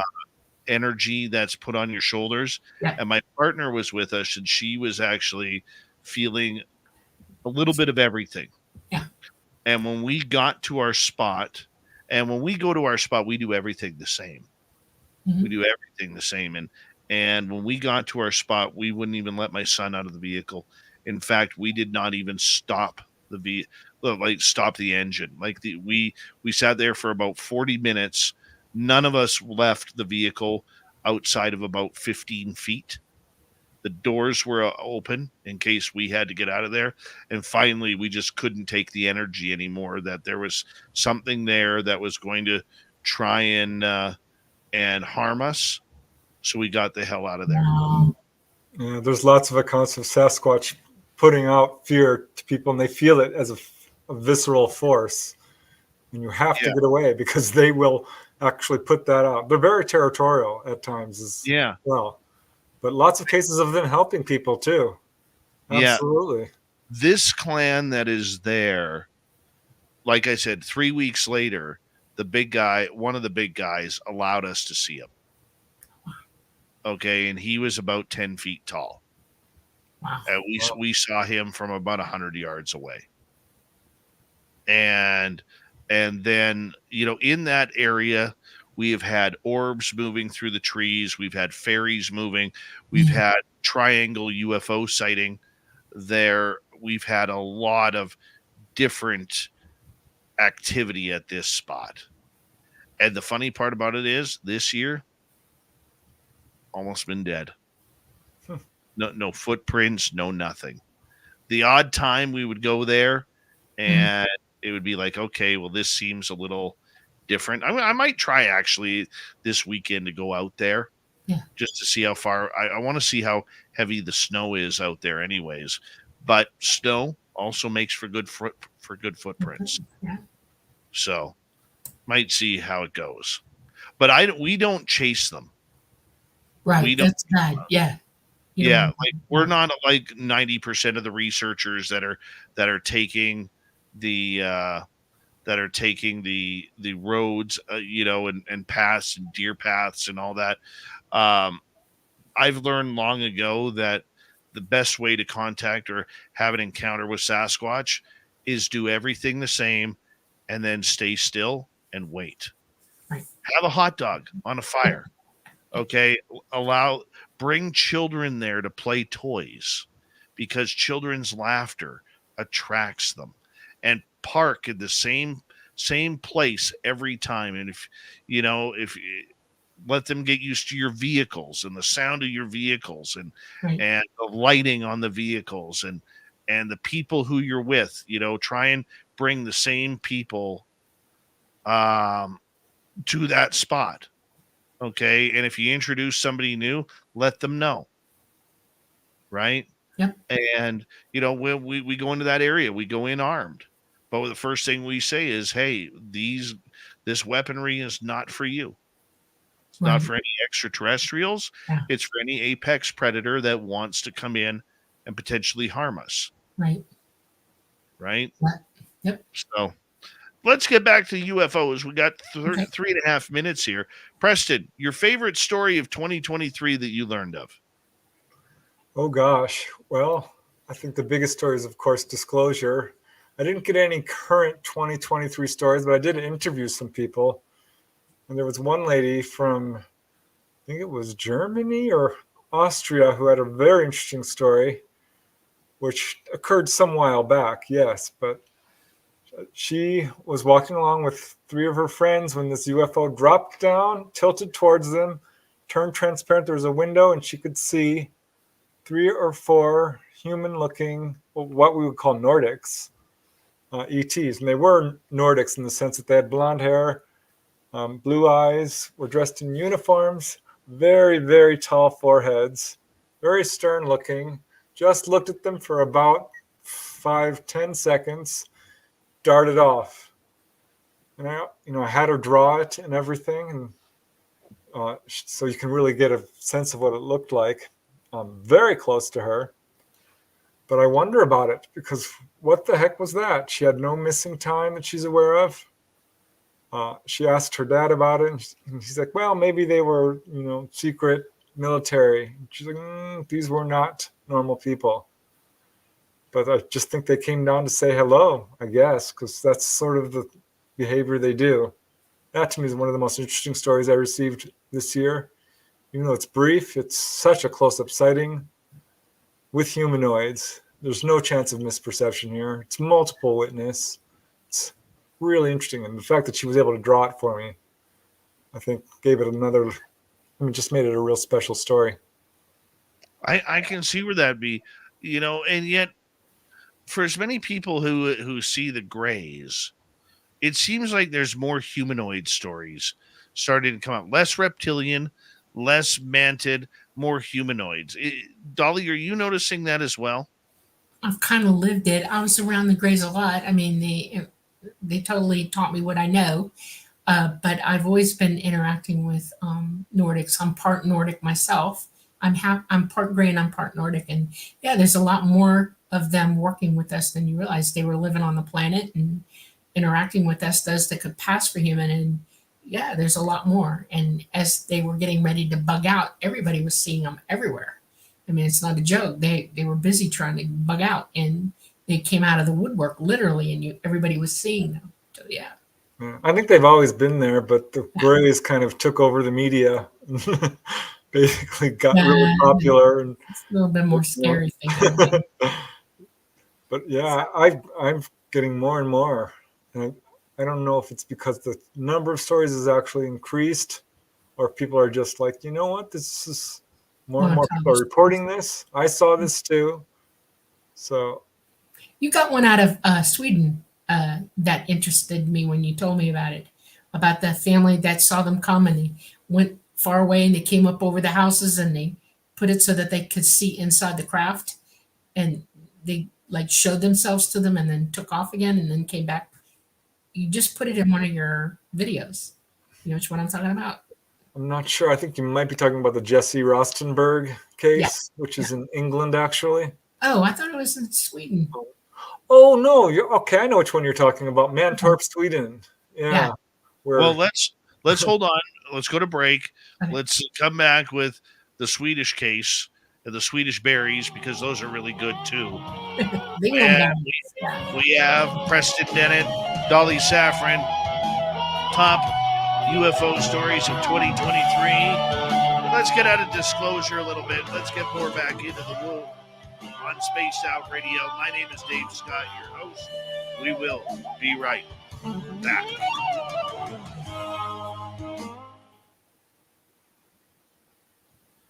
Yeah, the one thing I forgot to say about our encounter in that forest, there was no missing time.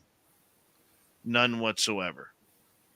None of us had it. We were all, and I was watching. Yeah. I was watching the clocks like anything, just to see. What about dreams or anything, flashbacks or anything? Nothing. Yeah, that also makes me think that they weren't running hot. All the craft that they have, they will either use their nuclear type of energy or they'll run on batteries. They usually run on batteries close to the planet, inside the atmosphere, and low to the ground because they don't want to fry you with their energy, okay? And if this thing was sitting on the ground for any length of time, it had cooled down. That's why you couldn't see it on infrared, okay? You weren't picking up a signature. But the electricity, you were definitely feeling that, okay? And it's amazing to me. I mean, you're describing an actual, I believe every word you say, you had an event. You literally had an event. Yeah, and there's weird paranormal stuff occurring before that. I hear that all the time. I'm kind of curious about the glow stick rising up. Yeah. That to me is like when it starts to really begin. Yeah, ET can manipulate. They have the ability to float anything. They're very good at it. And if they want your attention and they were spying on you remote, they can do that. They can make things move if they want to. To me, that's a sign like, pay attention, stuff is going to happen. Oh, yeah. It was funny because that first night we were there, it was about 1:30 in the morning. And we all got the feeling, mainly Samantha, was that we got to pack up and leave. They're done with us for tonight. Like they just want us out of the area. They know we're coming back tomorrow, but for now they've had enough. It's time for us to go. Yeah. So, I mean, we record time packed up and got the hell out of there on that night. And night number 2, it was a little bit,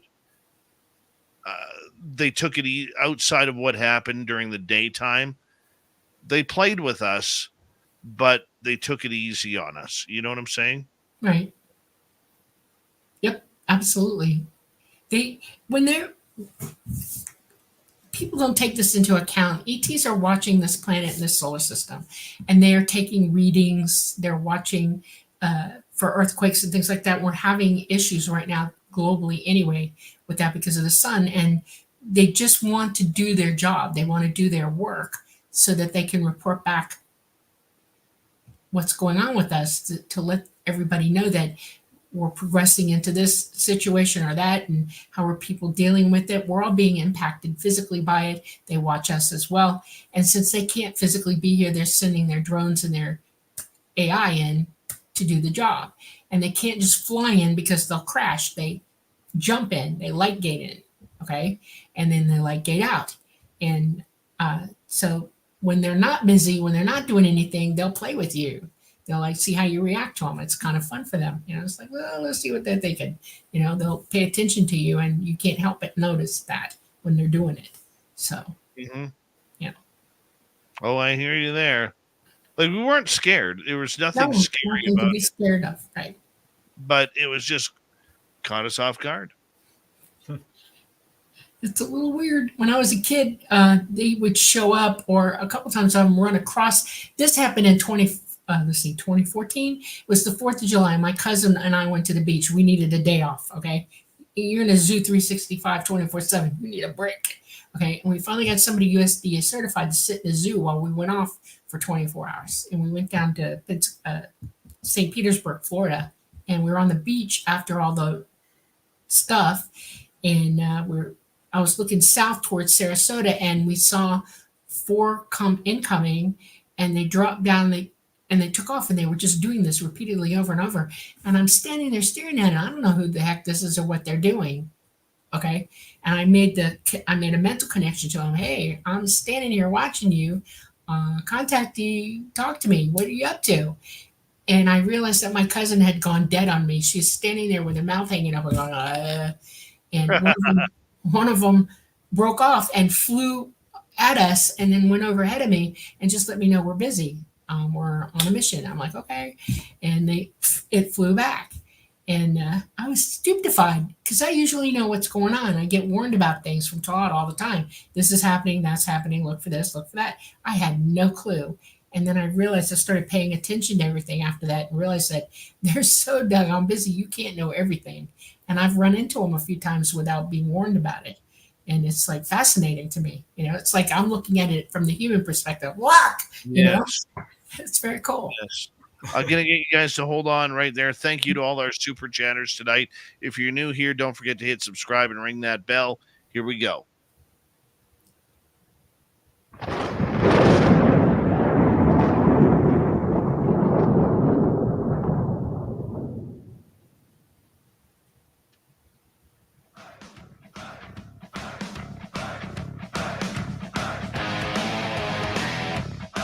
Here comes the second half of Spaced Out Radio tonight. Good to have you with us. My name is Dave Scott. Very much appreciate earning your listening ears. I want to remind all of you that if you've missed most of this show or others, check out our free archives by going to youtube.com/Spaced Out Radio. Do me the favor, hit that subscribe button. Our website, spacedoutradio.com. We have a plethora of features for you. Rock out to Bumblefoot, read the news wire, check out our swag as well. Follow us on Twitter at Spaced Out Radio, Instagram at Spaced Out Radio Show, and on Patreon in the SOR Space Travelers Club.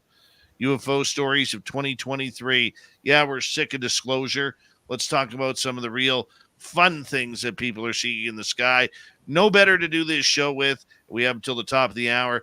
Dolly Safran and Preston Dennett with us, good friends of Spaced Out Radio. Thank you for joining us here, guys. You're welcome. Always a pleasure. Sweden. Thank you. Heard a great story from Sweden this year, Preston. Yeah, well, this is one I actually just looked up because it intrigued me, and now I have access to a lot more information. I found the original article in Swedish, and Dolly speaks Swedish. So I was able to use Google Translate and Dolly Translate to get some more information on this case, which has been around for a while. Involves a lady by the name of Sigfrid Carlson, who was walking her dog one evening outside her home in Mantorp, Sweden. It's a tiny little town. I looked it up and saw this red light. And she's like, well, that's strange. Went home and went into the house and looked out the window, and this thing came towards her. So she called her son, Richard, I think was his name, and he's like 11 years old. She's a little bit nearsighted, but this thing comes right up to their house, and you can see inside it, and there's these two human beings, or humanoid beings, and she can't quite make them out. They're just a fuzzy outline, but she's like, Mom, those are two men. The son's like, Mom, that's two men looking down at us. And she, of course, absolutely freaked out. And it stayed there for like 20 minutes, going around the house, came around, pulled a U-turn, and they said it looked like it was going to come in for a landing. It didn't. It was making a low buzzing sound when it got real close, hovered just above a fir tree for a few minutes and took off. And her husband came home, and she told him what happened. He's like, well, draw it. So she drew it, and then he goes to his son and says, okay, tell me what you think you saw. And he described the same thing. He says, well, draw it. And he drew it, and he took the two pictures, and of course they were pretty much the same. They called the police. It was a big deal, but they never did find out who that was. It's just your typical UFO ETs out for, I don't know what they're doing. They're out doing their thing. Very strange indeed. The craft people were seeing this year, Preston, was it more dots in the sky, or was there actual craft being seen? Because I think for the last few years, everybody says, oh, I saw a Tic Tac. There's more to just Tic Tacs out there, Preston. Yeah, I mean, the reports I got were mostly just lights in the sky, or what I think are probably reverse engineered craft. I didn't get a whole lot of real current cases. The only entity case I got was from an ongoing contactee in England who doesn't want his name used, who did see one of those little AI grays come into his room and scare the living daylights out of him. He doesn't like contact. It's not been super benevolent for him. It scares him pretty bad, though they haven't really hurt him. Well, he did feel pain once during an examination. But that's the only current entity case. That was back in June or so. But otherwise, it's pretty dry in terms of current cases, certainly with entities. But yeah, I've heard orbs, a lot of those, and some that sound like triangular craft, TR-3B possibly. Hard to say for sure, but it's not as sometimes takes people a long time to find someone to talk to. So I still get lots of cases that are a couple of years old, for sure, but nothing super current. How about for you, Dolly? What are some of the highlights of 2023 for you, even in your personal experiences?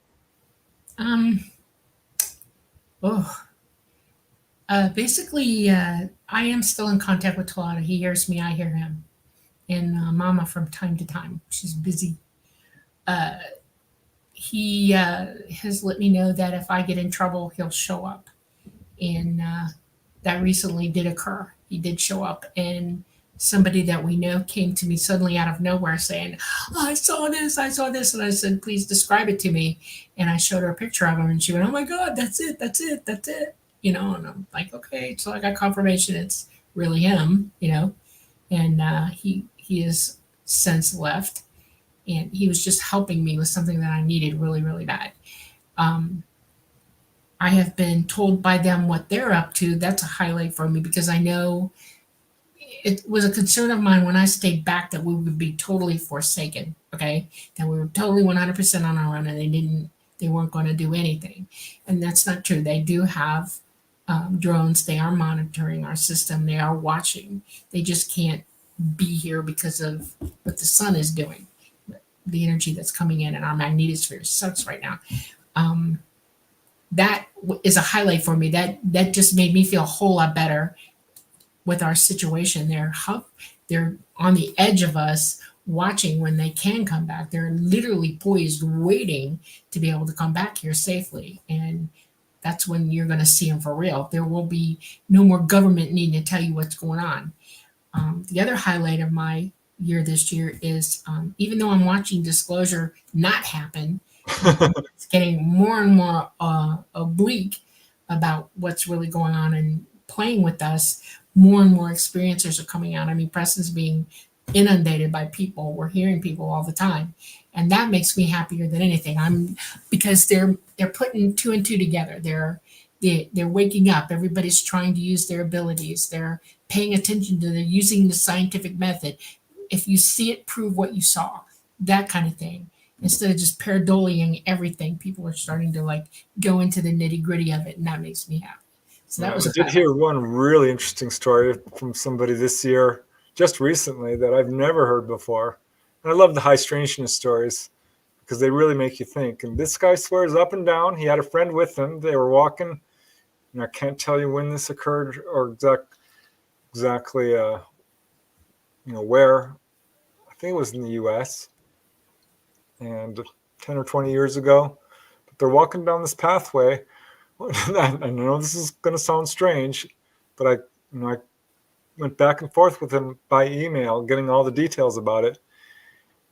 He says it was about a 3 or 4 foot big hummingbird came down and flew right along with them and took off and turned to his friend and says, did you just see something? He didn't want to say what he saw. And he said, yeah, I just saw a giant hummingbird.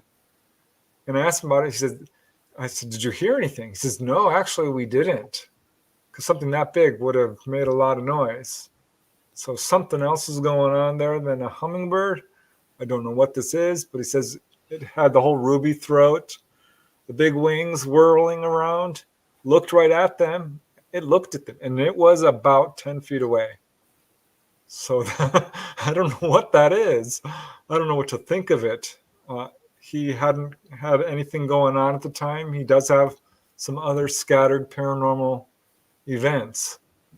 But that one was, I don't even know. I've never heard that before. Yeah, I mean, people see this is where I think science can't really understand it, because the experiences the phenomena actually gives people is so different than what we would expect. Like Dolly's instances are going to be different from Preston's. We're going to be different from every audience member that is listening to this right now, whether in our YouTube chat, whether on podcast or live radio. Okay, everybody is going to be different. We all may have similarities, but the frustrating part is it's always different. It's never the same. I mean, we could be in the exact same place and see two totally different spectacles. I don't understand how that works. It's perspective. Everybody sees things the way their mind works. Their experience in life covers how they perceive or receive images or knowledge, and they're going to see it from that perspective. Everybody's on a different level of perspective. You might be standing on the top of a mountain looking at things, and somebody be on the bottom of the mountain, and you see the same thing, but you're seeing it two different ways. That's how it is for the human mind. The human mind has experiences, and some of us are a little bit more aware and less aware. And so that's how it comes in, and we color everything with our belief systems, okay? Literally with our belief systems. Sometimes a Christian is going to say, I saw an angel. Somebody who's not Christian may say, I just saw a being, a light being. They're seeing the same thing, but they're talking about it two different ways. And when you hear the stories, you go, okay, I think that's part of it, but it seems like, when someone's taken on board and they're seeing, the inside of a craft, 80-90% I can predict. I've heard this before, I've heard that before, but there's always unique elements. Details. Yeah, fine details do happen. And it's so interesting because just recently I ran into a case where a guy was taken on board. It's a famous case, Alfred Bertu. He was like 70 or something. He's taken on board, and the ETs are like, you know what, you're too old for us.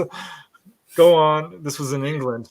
But it was so interesting because he described the interior of the craft as being less than 5 feet high. He's over, he's 5.5 feet, 6 feet tall. He had to bend over. And I just heard of another case in Brazil where the guy was taken on board a craft where there were 4 foot tall aliens. And he said the room was 4.5 feet tall. He could not stand up in it. And I've not heard that before. Those are the only 2 cases I've heard.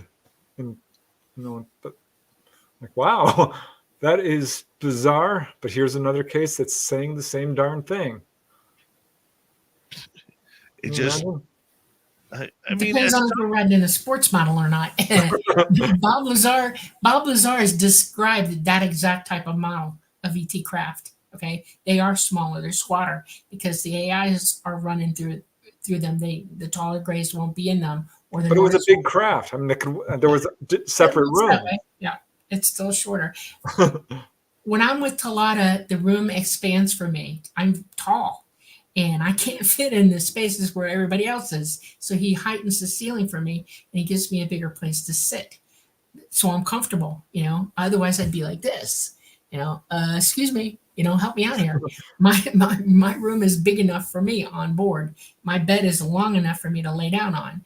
Otherwise, if I see other compartments, they're much shorter, they're smaller, they don't need as much room as I do, and they are smaller and shorter. It just depends on the craft and how he's accommodating you. But there are craft that are only 25 feet in diameter. They have 3 levels, and the little teeny AA guys fit in them perfect. And it's like the mid-level is all pads on the floor. They have like bunks where they can just, lay there and turn off and juice up, energize or whatever. And then they get up and go do their job again. And they can hold 12 of them in that little craft. Well, it reminded me of that movie, Being John Malkovich, where they went into that apartment or the office. It was 4 feet tall. Yeah. It's weird. Amazing. Absolutely amazing. Doing what you guys do, and I'm trying to stay away from the whole disclosure aspect, but you brought it up here just a couple minutes ago, Dolly. How does disclosure look from your point of view?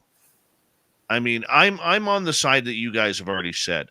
I don't believe there is disclosure. I believe we're in a confirmation movement. Okay. Yeah, I can see. But just out of curiosity for you guys, how do you feel about this? Where do you see things going in 2024? Not much further than we are now. When I say they're controlling the narrative, they're doing it for a reason. I firmly understand and I know of a false flag that's coming at everybody. And they're using us and the narrative to put the false flag out to us. You're eventually going to wake up one day and they're going to say, this is a national alert. We're being inundated. We're circled. We're in trouble. And it's them. That's what you're going to hear. And they're walking you to it bit by bit. And there are a lot of people involved in this, a lot of countries involved in this. And that's what I see coming. I know it's coming. I know. And I'm going to get in trouble here for saying this, okay? They don't have our best interests at heart at all. And that's the problem. And people are not truly waking up to that fact. They're not seeing the whole picture right now. They're being compartmentalized in their thinking, or they're being smoke and mirrored. Look at this, look at this, look at this, look at this. Don't pay attention to the man behind the curtain. And you have to literally sit down. And I ask people to do this all the time. You need to sit down and consider everything. Look at the total picture and work your way through what you're seeing and understanding, and it'll give you a good idea of what's coming at you. And that's what I think disclosure is. I think it's a total narrative on their part to walk us to where they want us to be at a certain point. And those congressional hearings were not even remotely disclosure. No. I expect we'll get more of that. I expect we'll probably get some more photographs, some blurry films. They may even give us a little piece of metal and say, look, we're studying this. We're pretty sure some of this might even be extraterrestrial. And then I think they're going to, do what Dolly says. There's a lot of buzz about that in the UFO community. And I wonder about that recent incident down in Peru with the ET attack. Was that a sort of a practice run of all of this? I'm skeptical that it was ET.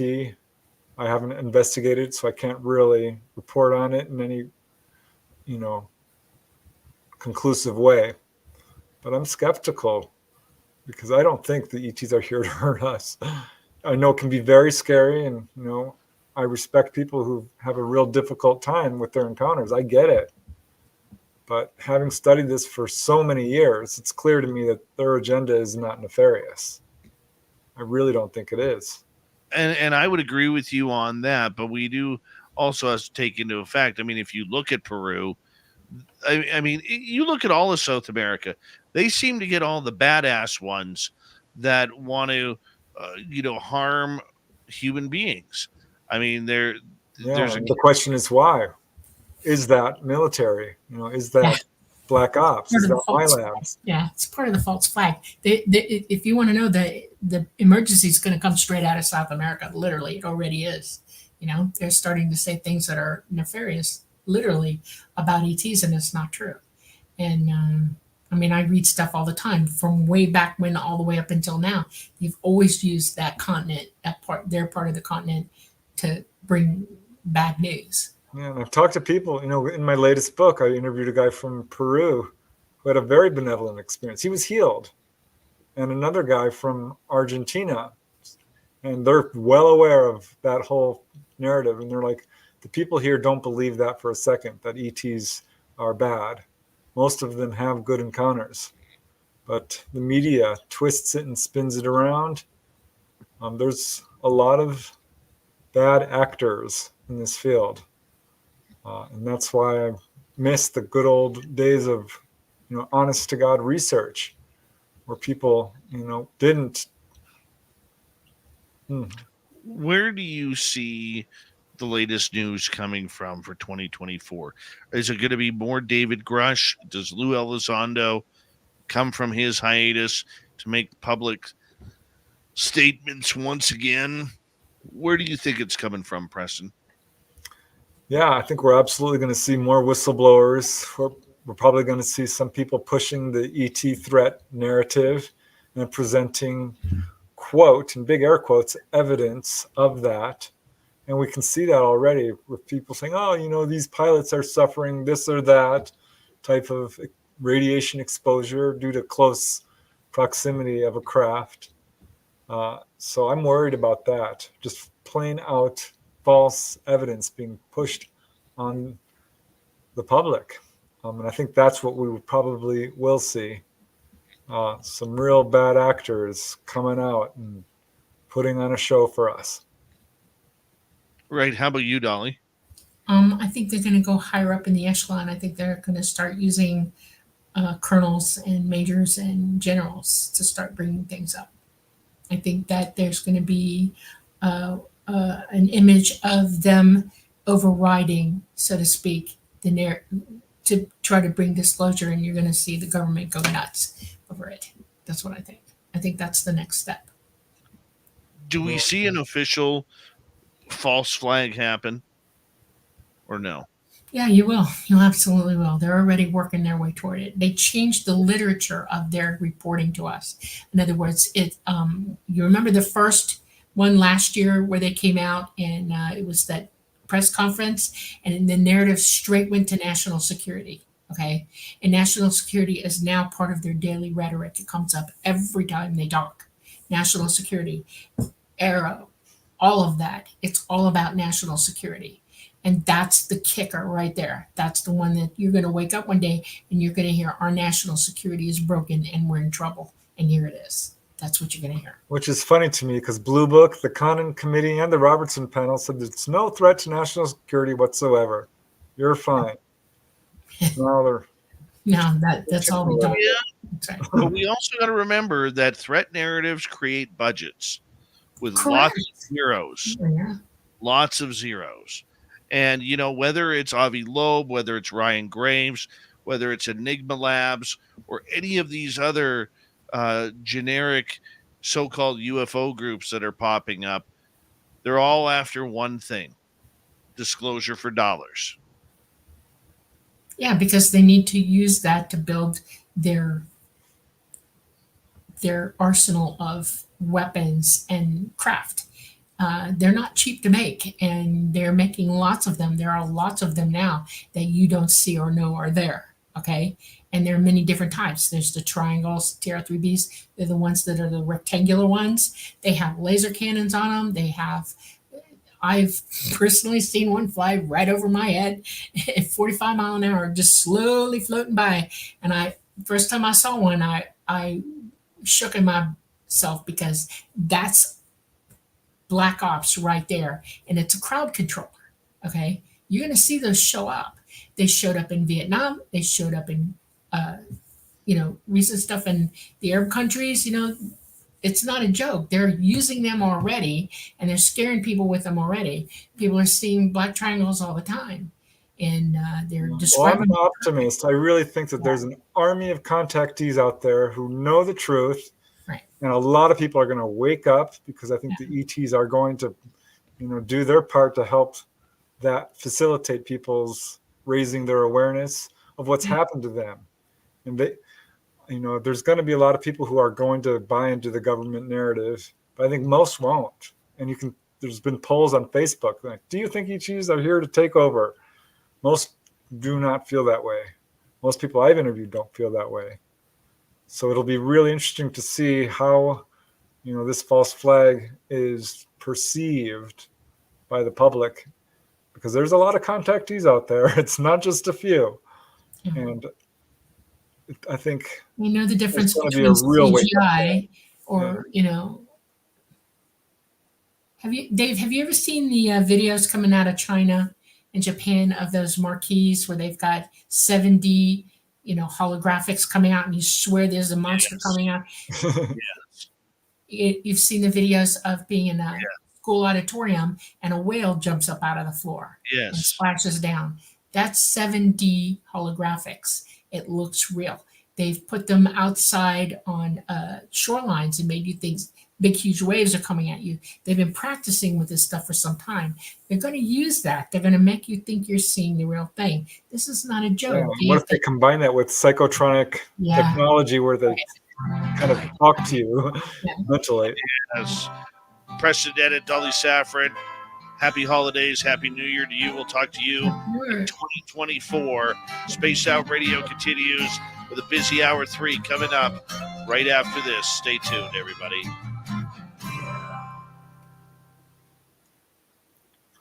Great job, guys. Thank you. You're welcome. Awesome. Thank I you. hope you guys had some fun tonight. Yeah. I hope everybody's thinking about it. Everybody needs to think about it. The more you know, the more you are able to see what's real and what's not. That's the point, I love it. Love it. All right, guys, I will let you go and enjoy your night because I know it's late there, but thank you for being a part of the family here. We love you. Okay. And we'll talk to you in 2024 again. Okay. Love you too, Dave. Thank you. Take care, guys. Happy New Year. Happy New Year. Love them. Great people. Great people. All right, guys, I'm going to take a quick break. Steve Stockton is next, followed by the UFO Report, Courtney Marcassani.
Hey, everybody. I'm Dave.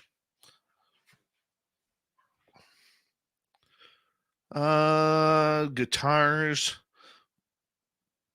down to 6.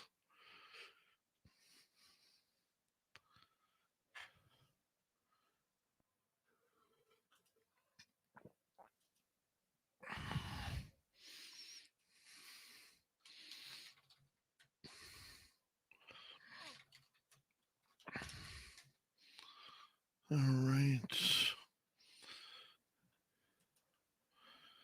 And I want to say a big thank you tonight to Gizmo, Lala with a hat trick, Dragonfly, W. Decker, Forrest Louis with a hat trick, FaZe Will, T-Bone with a hat trick, Pam H. Debster as well with the super chats tonight.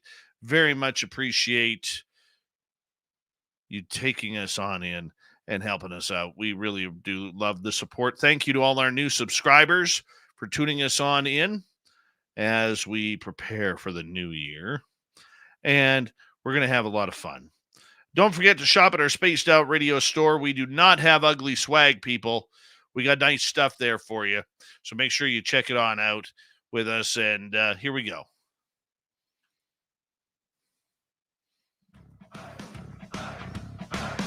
Would you like to connect with us? Head to spacedoutradio.com for all your latest show info.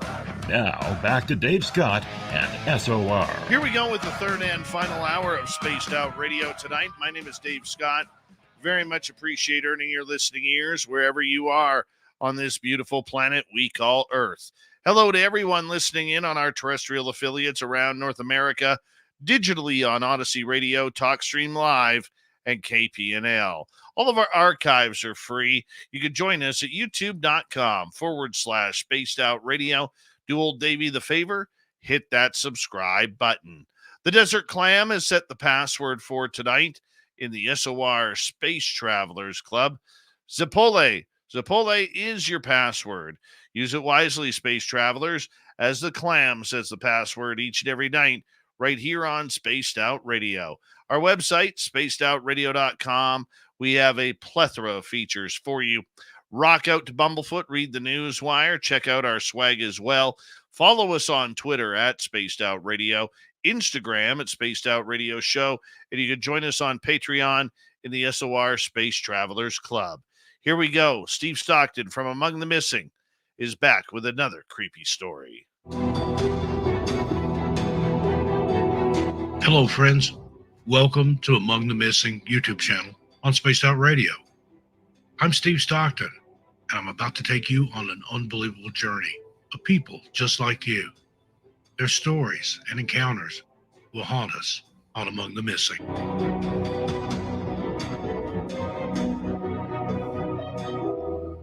Blackhead Peak, Colorado. On August 19, 2023, 73-year-old Rich Moore of Pagosa Springs, Colorado, left with a plan to summit Blackhead Peak, a 12,500-foot peak in the San Juan Mountains of southwestern Colorado, with Finney, his white Jack Russell Terrier, Outside Magazine said. Rich's wife, Dana Holby, was in Montana visiting her sister. Rich had previously hiked Blackhead Peak with his friend Bill Milner in 2021 and talked frequently about going back, according to Outside Magazine. Outside also reported that Blackhead Peak is the highest viewpoint on the eastern horizon from Pagosa Springs.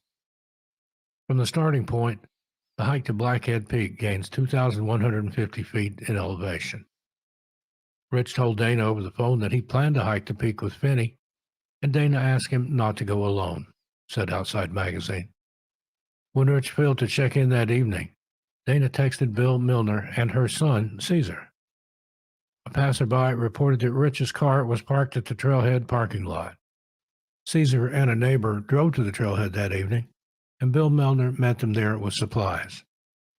They started hiking at midnight, and I don't think they got off the trail until 3 a.m., Bill Milner told Outside Magazine. Meanwhile, Dana drove through the night to get back home. The following day, the Archuleta County Sheriff's Office began its search for Rich.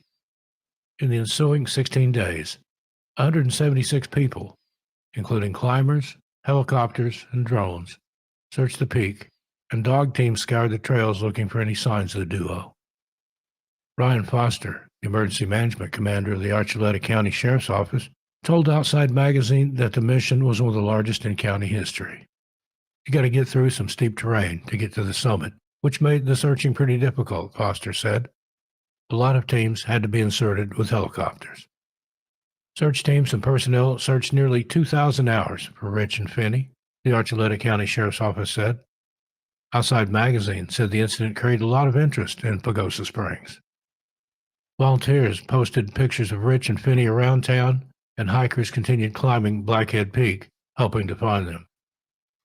According to Outside Magazine, on the afternoon of October 30, 2023, Officer Robert Hill was in the sheriff's office when a message came through from a Garmin inReach. The message was from a hunter on horseback who said he had found human remains and a dog on a wooded ridge on Blackhead Peak. He said the dog was alive and he was trying to catch it but couldn't. We were shocked, Hill told Outside Magazine.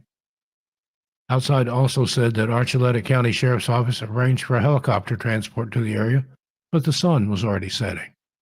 They flew over the ridge where the message had come from and saw nothing, but found a suitable landing spot. The next day, Foster and another crew member were airlifted onto the ridgeline at about 7,500 feet, according to Outside Magazine. After some searching, they noticed Rich's remains, and beside Rich was Finney, still alive. She looked skinny, but she was moving well, Foster told Outside. She was very protective of Rich. CBS News said Finney was reunited with her family after examination and treatment at a local animal hospital. Delinda Vane Brighton with Taos Search and Rescue said Finney's magnificent story of survival is a testament to her dedication and loyalty to Moore. Jack Russells are pretty fierce, I have to say. They're tough little dogs. Sadly, Rich Moore succumbed to hypothermia and exposure, according to the Archuleta County coroner, Bradley Hunt. He was lost, stranded on a steep ridge on the eastern side of the peak, far from the trail. He had smashed his glasses and probably could not see where he was going. His body was about 500 yards from the farthest boundary of the search, Hunt said. His wife, Dana Holby, told Outside Magazine, "It was kind of a closure, I suppose, but I don't think there's ever closure on someone you love." And thank you to Steve Stockton for another creepy story here on Spaced Out Radio to kick off hour number 3. If you want more just like that, all you got to do is go over to youtube.com/Among the Missing.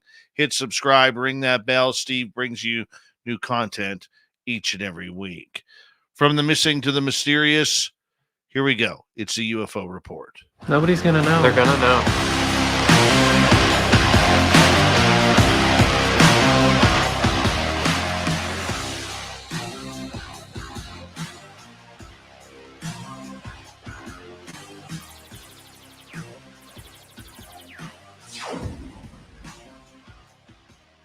We're just awaiting some technical difficulties with Courtney Marcassani tonight as she is having troubles.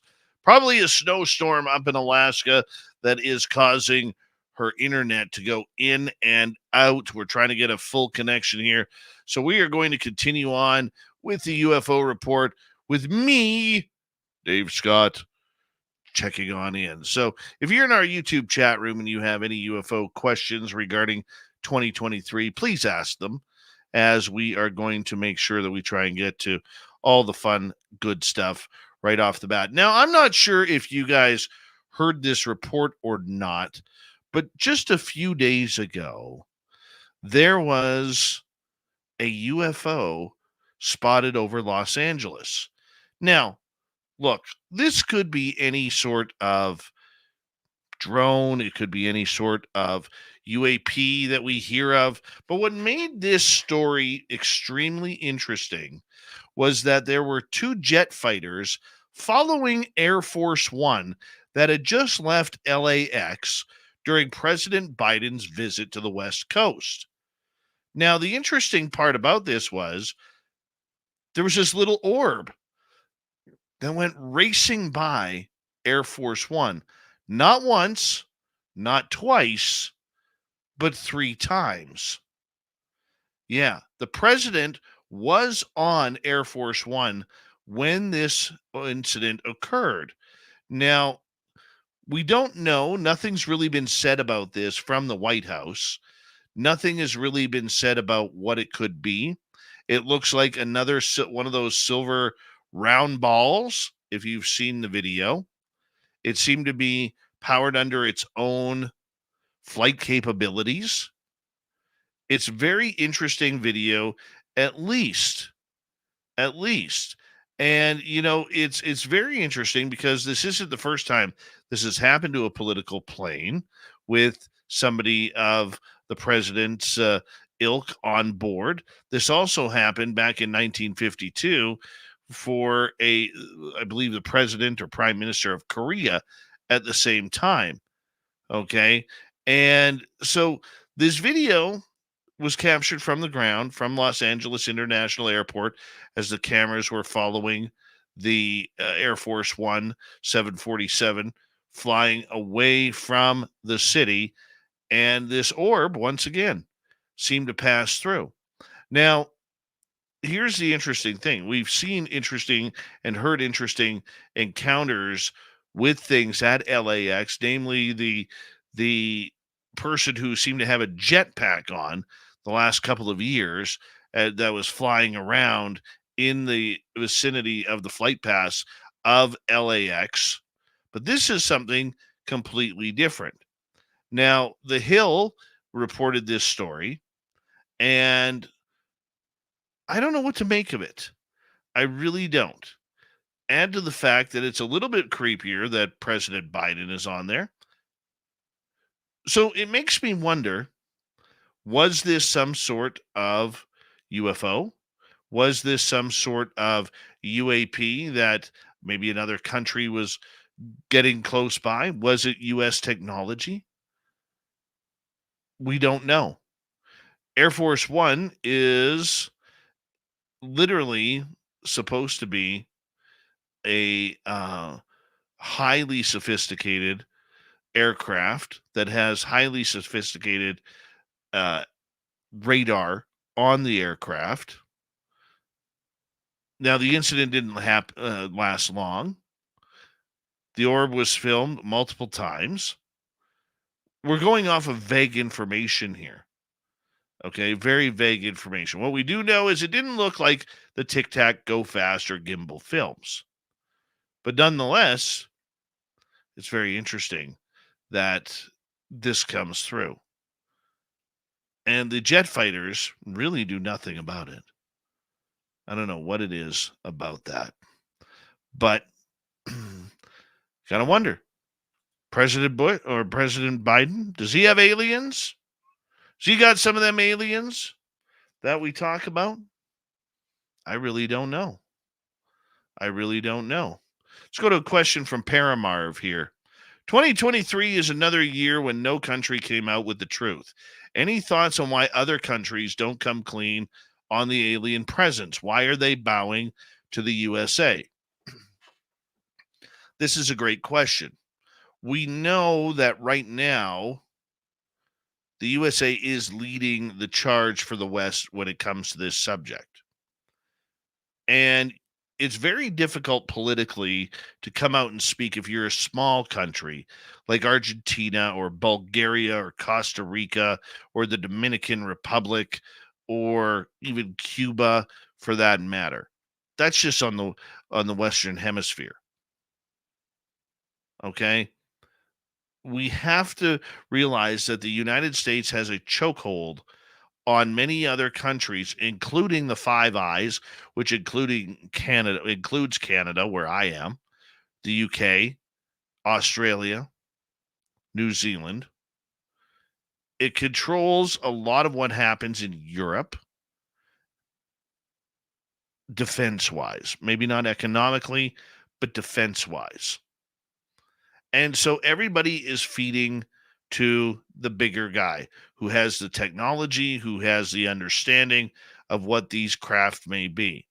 I don't see any other country coming out, maybe due to chat or talks politically, nor do they want to be that country. I mean, don't forget, this is still, the ugly stepchild subject that many countries do not want to deal with.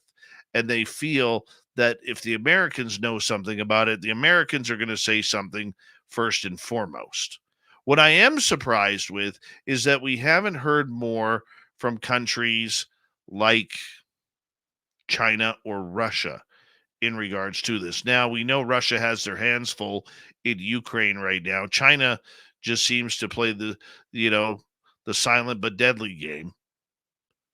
So we really don't need to understand where they're coming from, even though those could be two countries that could come out and disclose that would have effects around the world and really have no care over what happens at the White House or in the United States. I think the reason why nothing has happened, and this is why I do not believe in disclosure, and I believe more in confirmation, is that we are seeing the U.S. government come out and we are witnessing, and what people are witnessing is U.S. technology. Never mind the balloons and the drones that the Chinese, the Russians, the North Koreans, the Iranians are sending over on a daily basis. Has nothing to do with that, like what we saw in February of this year. This is something completely different. This is something where I think the United States really doesn't have a grasp or a handle on the UFO story, which is why they came up with the UAP narrative. And they don't want to give up what's ours. They don't want to give up what's hiding at bases such as Area 51 or Dugway or Wright-Patterson. They don't want to do that. They want to make sure that there is some sort of protection between what the United States military companies have made in creation of new technology and keep it as far away from UFOs as possible. Because remember, the term UFO is a very good cover-up to American technology, where people all of a sudden say, hey, I saw a UFO. Well, Lord knows it could be a new American fighter that doesn't make any sound. Or it could be another scramjet like the SR-71. We don't know. And they want to keep us guessing.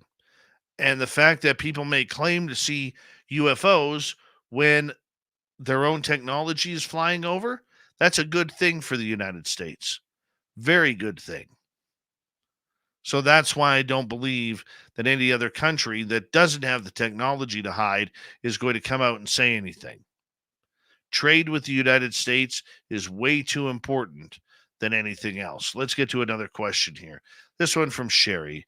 How was your Christmas, Dave? How's your dad doing? We had a great Christmas this year. This was my first Christmas without my mother, who passed away in June. And it was tough being around my dad. But you know what? There's always a silver lining. Always a silver lining to things like that, because life does go on. And the one thing that I will say is we took care of my dad. We got him some new golf shirts, some new golf balls, and golf tees because he loves his golf.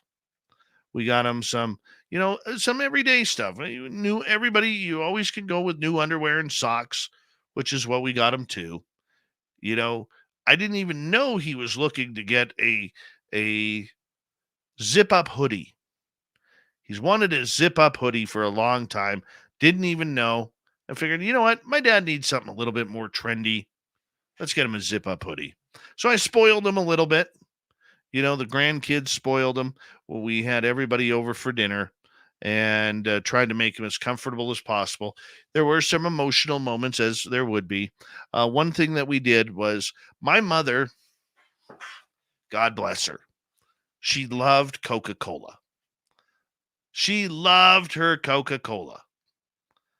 So what we did was everybody who was in the house that night for our Christmas dinner, I handed out Coca-Cola cans to each and every person who was in the house that night.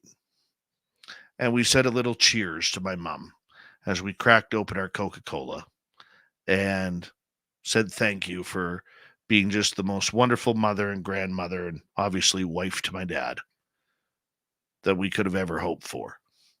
So there's a little tribute to mom there. So now dad's going to have to calm down a little bit because the holidays are pretty much over. And, got to take down the Christmas stuff and prepare for his next journey in life as he gets still used to being widowed. But we're trying. We're trying to keep his spirits up. And I think we were able to do that at Christmas time, nonetheless. All right, let's continue on with our, or let's go to Deb here. Did you feel her spirit around? Actually, Deb, that's a good question. That is a very, very good question. On Christmas Eve, I was up late wrapping presents. No, pardon me. It was the day before Christmas Eve. So Saturday night, I was up wrapping presents, and it was about 1 o'clock in the morning. And I swore I saw my mom's shadow walk in the other room from the Christmas tree towards the couch. And just out of my sight. I only saw it through the doorway. And I just kind of sat there, and I just thought, Mom, is that you? Well, who else is it going to be? Right? Who else is it going to be? Of course it was her. Just checking on up on her Christmas tree and her decorations. So I thought that was cool. Paramarv was asking, did you get socks for Christmas after all? Yes, I did. Yes, I did. The tradition continues in my family where, yes, we all got brand new socks. I'm telling you right now, socks and underwear may not be the sexiest thing for a Christmas present, but it is something that in our family, especially socks, that every year we make sure everybody gets new socks. Because nobody ever buys socks for themselves, or very rarely, unless we have to. You find that extra $5 and you're like, oh, what am I going to spend this on? McDonald's cheeseburgers or socks? I could use a cheeseburger right now, but I am on a diet. Well, I better wander into Walmart and get myself a 6-pack of socks for $5. What are you going to do? Yeah. So Christmas time, just a tradition in our family, is that we all gather around and get socks every year. And it was great. It was great. So, let's see. Sovereign wants to know, have you talked to your handler, Paul, and told him off yet? No. No, I haven't. And why would I? I don't know. I don't even know who the guy is. This is going back to when I was put under a regression therapy by Geraldine Orozco, and I learned that apparently I have a handler named Paul. Yeah. And Sovereign, again, you genuinely think the Sasquatch were protecting you from demonic aliens? Any chance something else was at play? I can only tell you what happened, Sovereign, and no, I don't think aliens are demonic. Okay? I really don't. I think they're calling aliens demonic is the exact same thing as calling every human being on this planet demonic. Yes, we have some bad apples. Yes, I'm sure the aliens visiting have some bad apples. But overall, I don't think they're evil. And like I said, what happened there was complete speculation. That's what I said. We speculated on it. And it just made sense. We're going to continue with the UFO report and audience questions right after this on Spaced Out Radio. So stay tuned. We'll be right back with me, your tinfoil host, Dave Scott.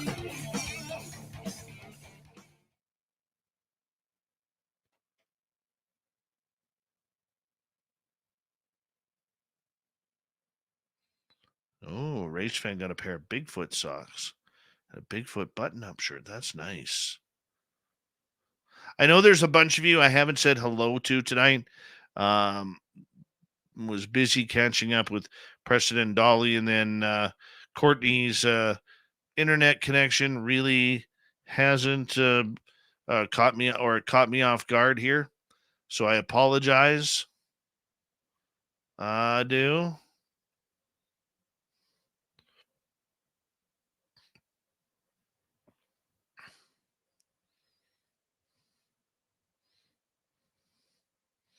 Mm-hmm. So keep up with your questions if you don't mind. I'm going to quickly dig up some more UFO stories here.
Hello, Raven. Pat Monahan.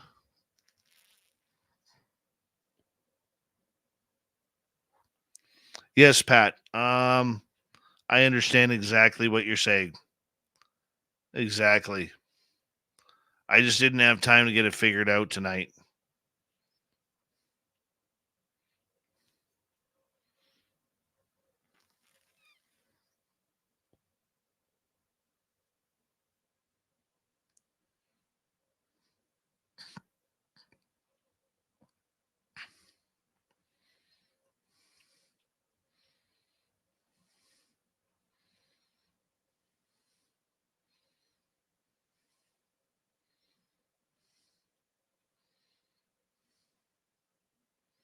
Dang nabbit, according to Pixie Lara.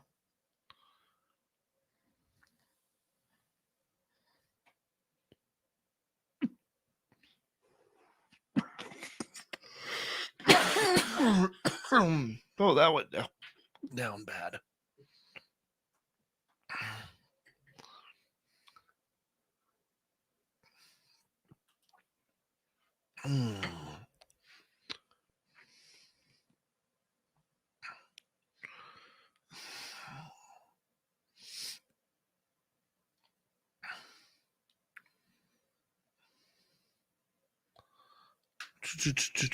Yes, we do, Flat Six. Yes, we do. I don't vape often. Ugh. Pixie Lara. Pixie Lara.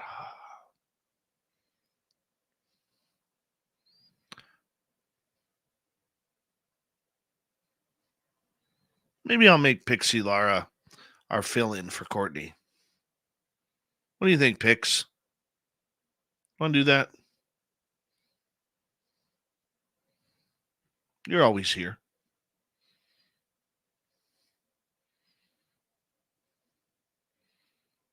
Oh, it's Pixie Lara's birthday. Happy birthday to you, Pixie Lara. Happy birthday to you, purple-haired Pixie Lara. Happy birthday, dear purple-haired Pixie Lara. Happy birthday, Pixie Lara, to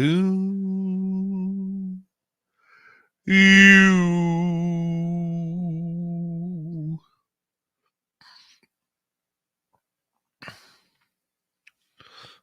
No, Jenny, I hadn't heard that. Let me look it up.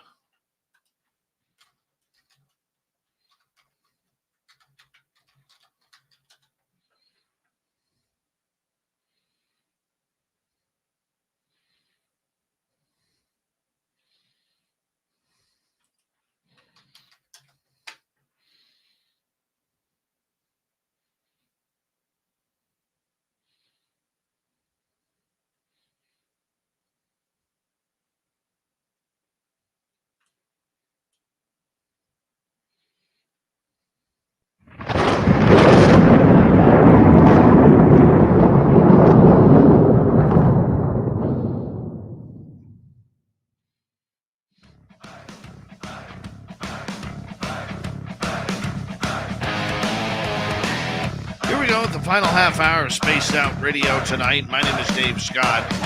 Very much appreciate earning your listening ears.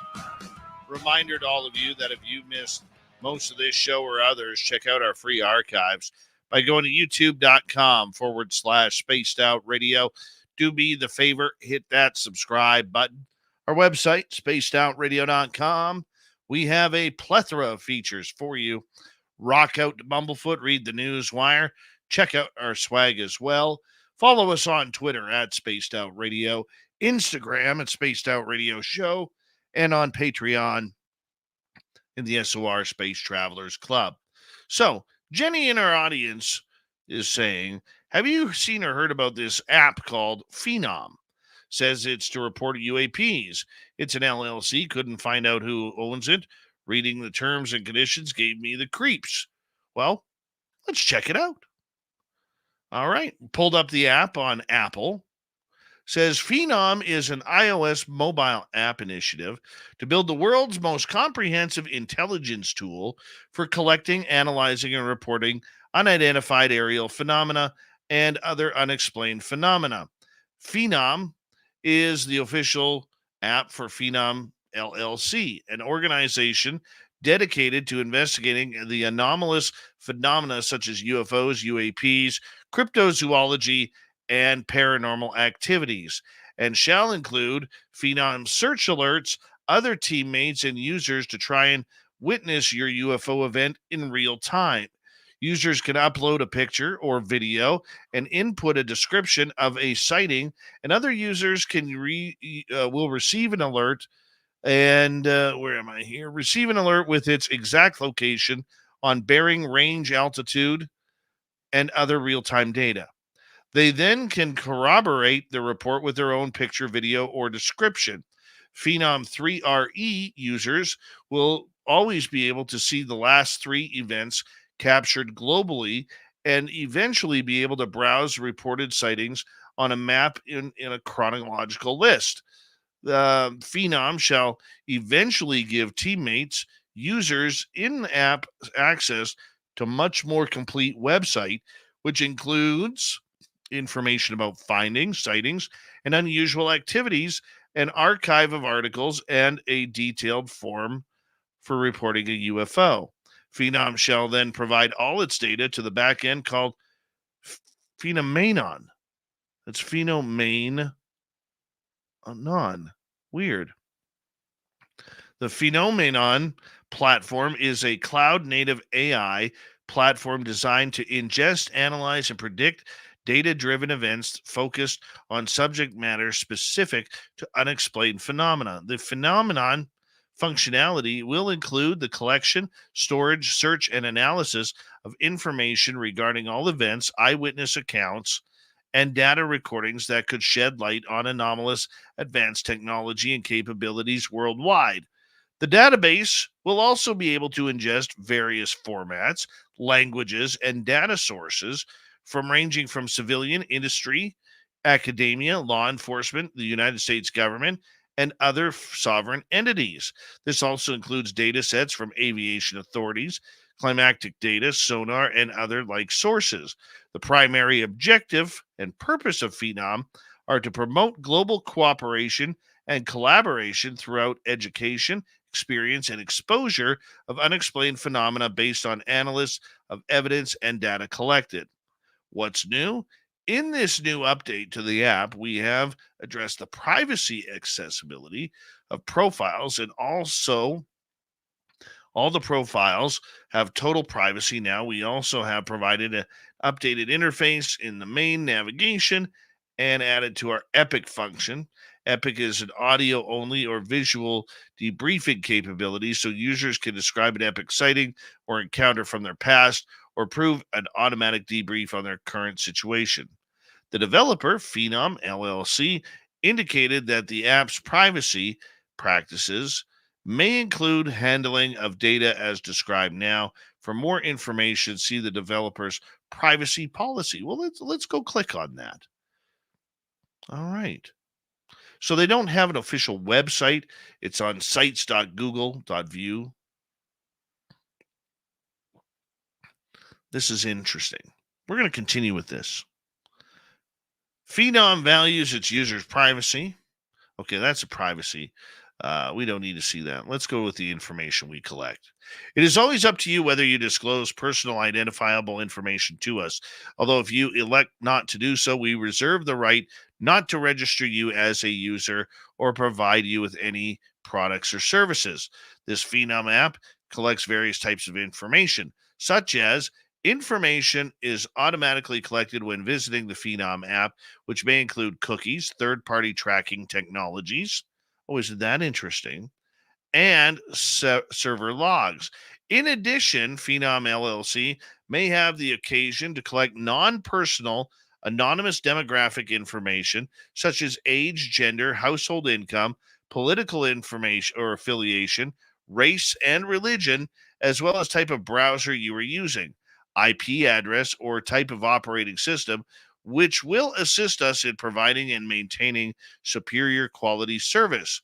Phenom LLC may also deem it necessary from time to time to follow websites that our users may frequent to glean what types of services and products may be the most popular to customers and general public.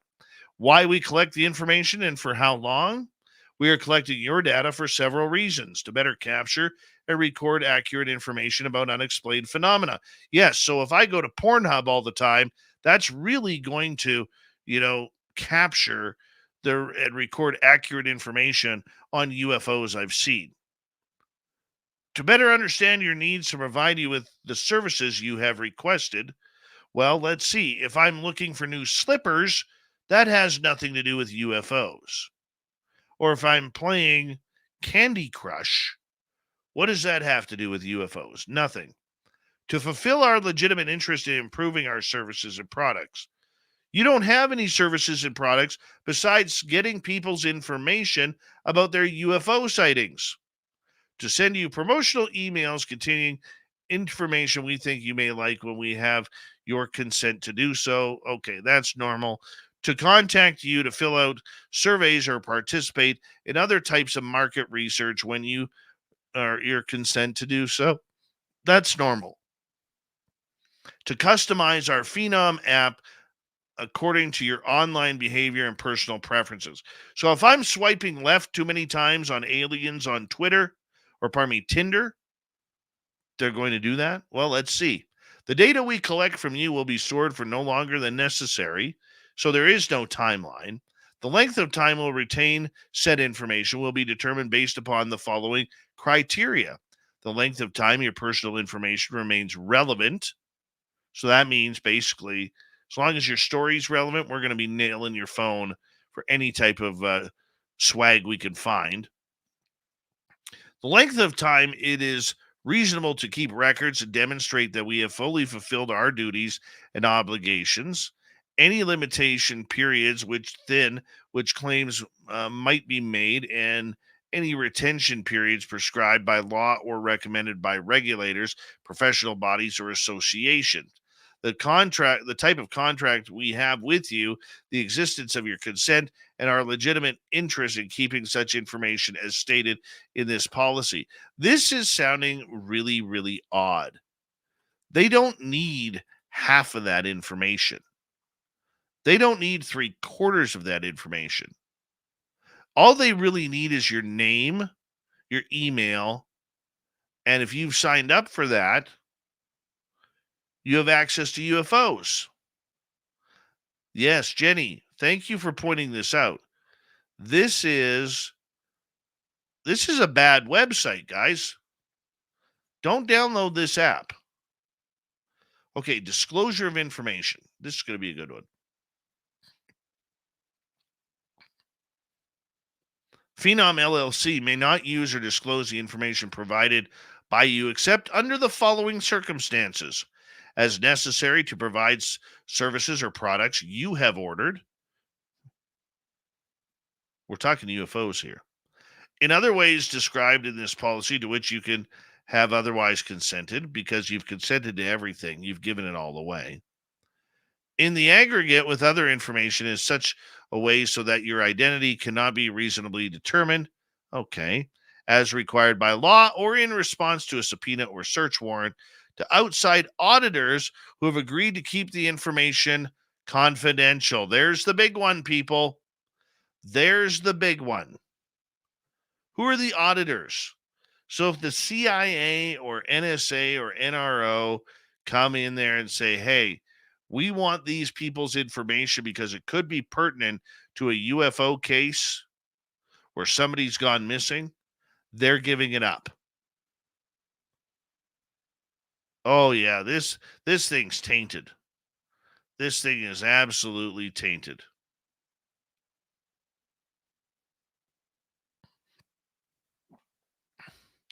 Let's see, they're out of, oh, okay. Well, let's see here. Let's Google their address, shall we? Because they are out of Virginia. And we all know who else is in Virginia. Let's go where they are. Let's see, 14901 Bogle Drive, Suite 300. Let's see what building they are in. Let's see, Northern Virginia Magazine is in that building. Breezer Homes Design, Smith Engineering, Spectra Rep. What's around them? This guy like doing some sleuthing while we're here. Weird. Very weird. Got an email. They don't even have a proper email. They have a Gmail account.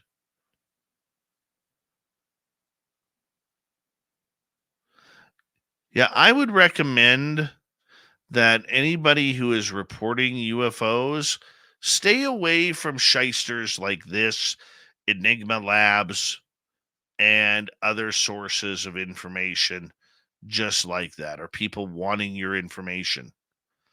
Look, this app says it all. Okay?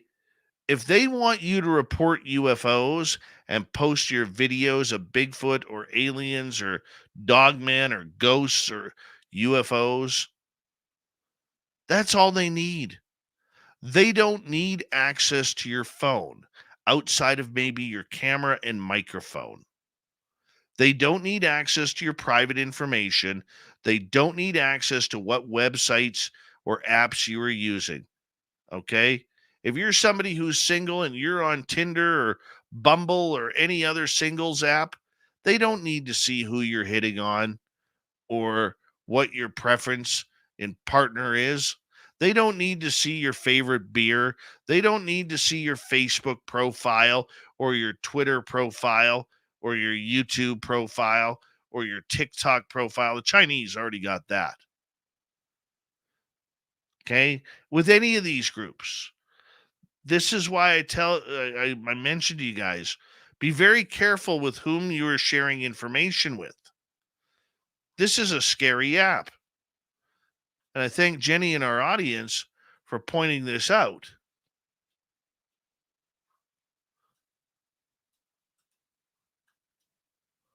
Yeah, this isn't cool. There's nothing cool about this. You know?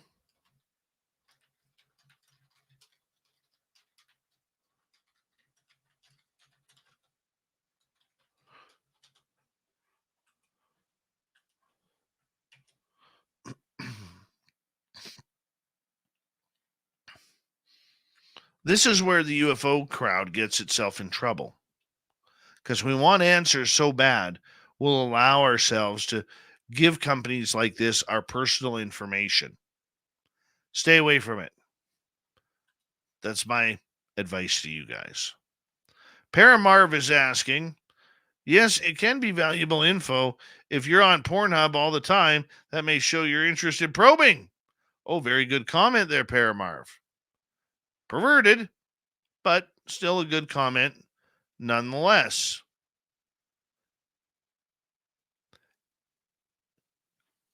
This is just not correct. This is where we have to do our due diligence. How much is your private life worth? Okay. Who's taking the reports? What do those reports look like? Hey, at first, if you look at the app, it looks really interesting. It does look cool. Okay. Where it shows the format of what the app looks like. Okay. Where these new events, okay, these groups where you could have live group chat. I think that's fantastic. I do. But why do you need all the personal stuff? Too many people are trying to capitalize on disclosure for dollars and people's interest in this community. The majority of newbies coming into this community because they've maybe eyewitnessed a UFO or maybe just have interest in it, okay, don't understand what they are putting themselves through in order to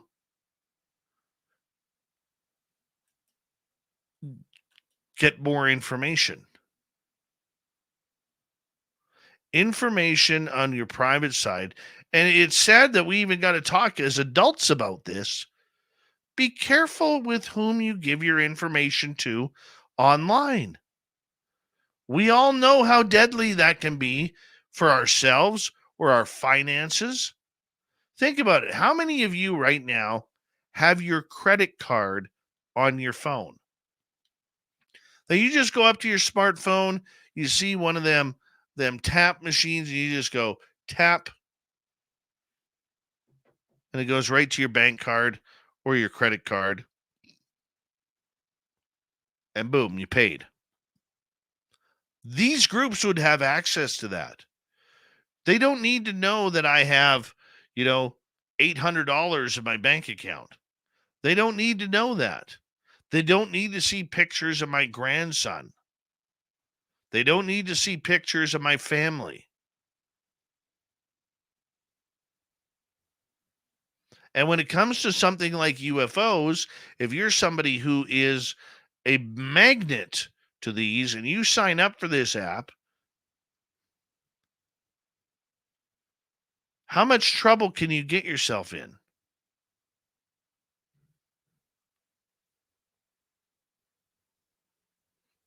That's what you got to think of.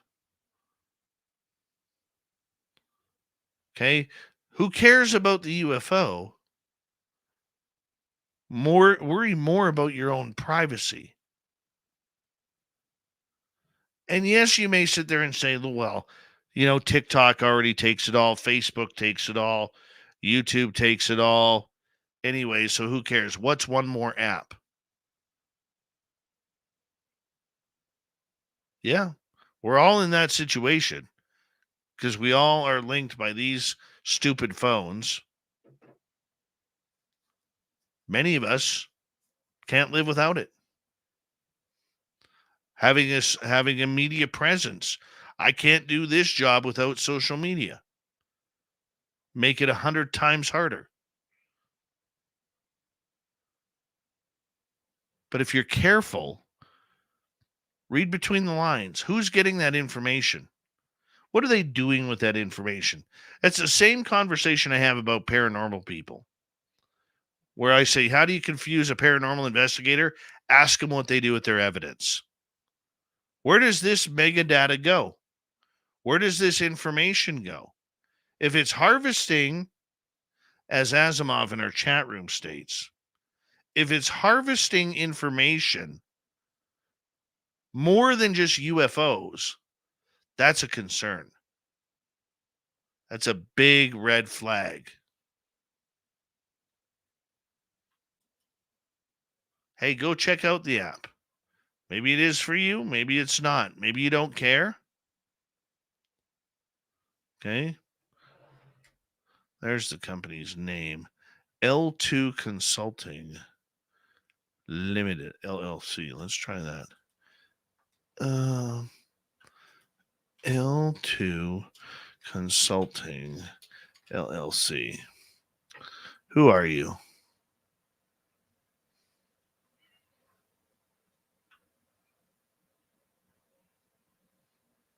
Weird. It's a Canadian company. Oh, that's L2 preclinical. That's not it. Consulting LLC. Let's check their LinkedIn app. They have 8 followers. LS Square. And you can't get to their website. There's an error there.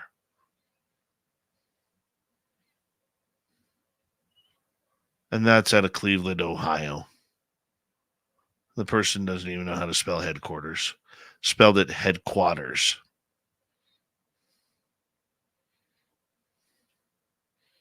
Maybe it's not even the same company. Weird.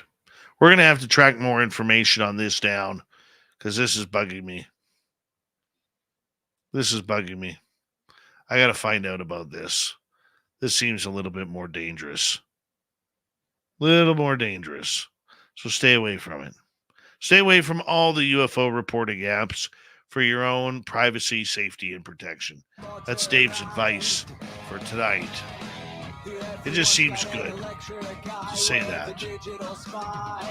All right, let's wrap things up as we got Mr. Ron Bumblefoot Stahl rocking in the background with Little Brother is Watching. Bumblefoot is the official music of Spaced Out Radio, rocking us in and out of every single show. Get your horns up for the guitar god himself. Special thanks to everybody listening in at work, at home, in your cars, wherever you may be. Thank you to everyone in our chat rooms tonight. YouTube, Twitch, LGAP, Facebook, Spreaker, LinkedIn, the Space Travelers Club, and on Twitter or X at hashtag Spaced Out Radio. I know you're out there somewhere. Remember, this show is copyright by Spaced Out Radio and SOR Media Ventures Limited. Thank you so much for choosing to share your evening with us, because together, my friends, We're watching. we own the night. Mr. Bumblefoot, we need a favor. We need you to take us home. I know you're out there somewhere watching me. Yes, the Woo Train has docked for the night. But soon, my friends, we shall ride again. The sheets are always available. Your tickets never expire. And if you want to bring a friend, we've got room for them too. Good night.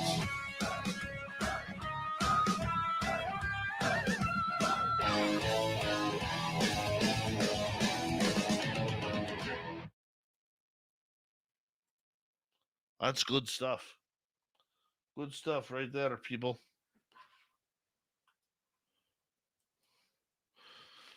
All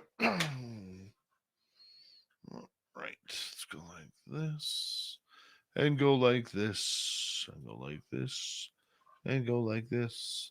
Turn that off, just like that, and go like this, just like that. Download.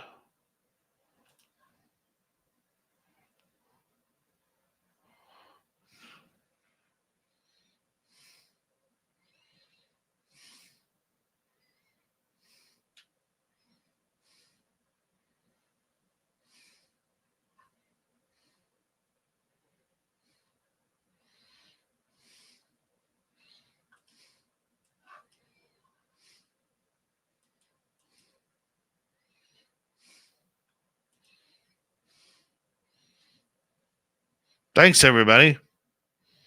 Thank you. It was good to be back with all of you. Good to be back. Got a lot of rest. And a lot of good stuff happened.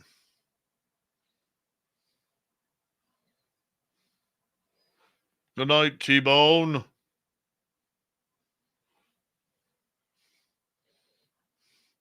I missed being on air too, buddy. I missed being on air. Kind of like you guys.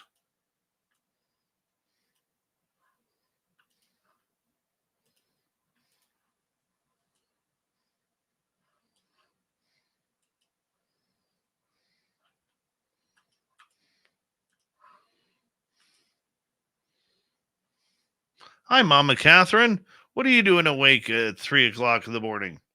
You should be tucked in on bed. Mwah.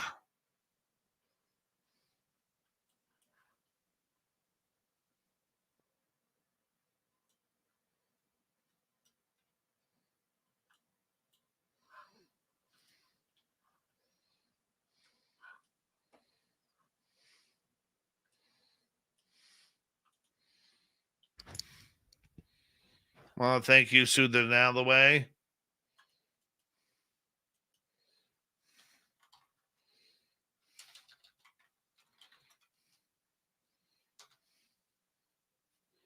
My favorite gift that I got this year was an ice maker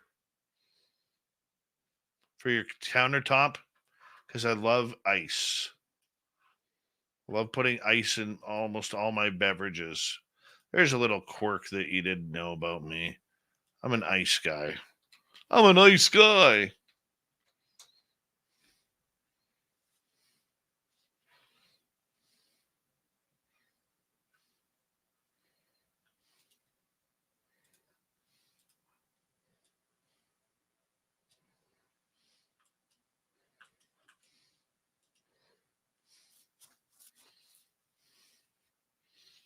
Beard's looking good, though. We'll say that. Coming in nicely.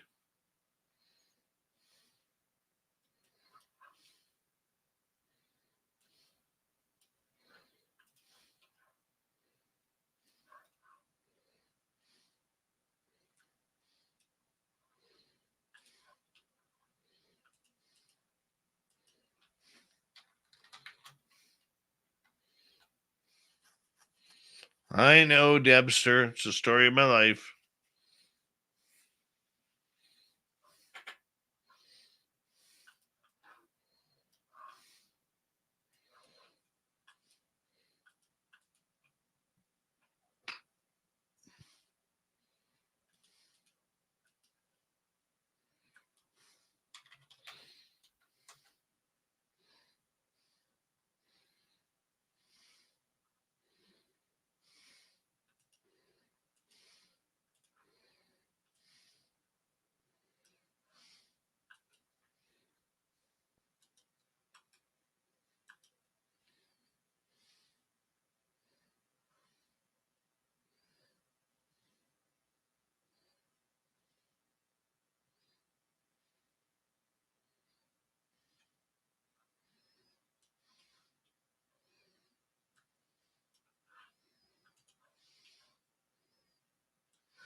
Nice, Robert Anthony.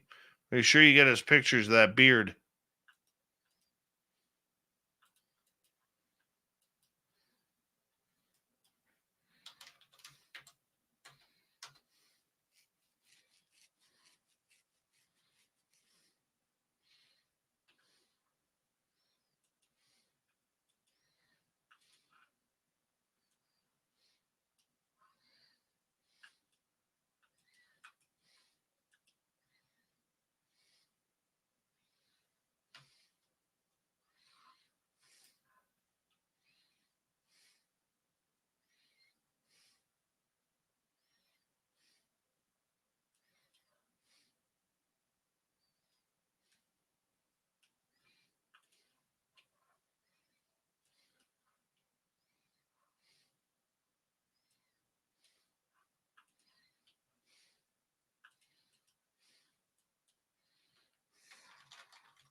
Sounds like somebody's blowing off fireworks.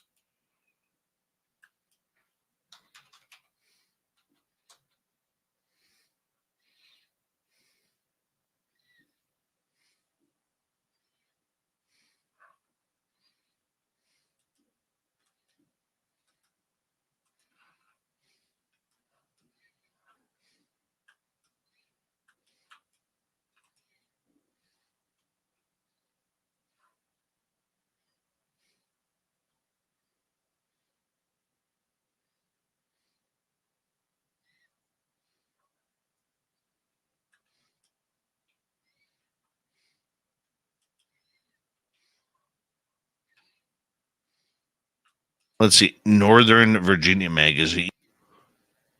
There's nothing cool about this.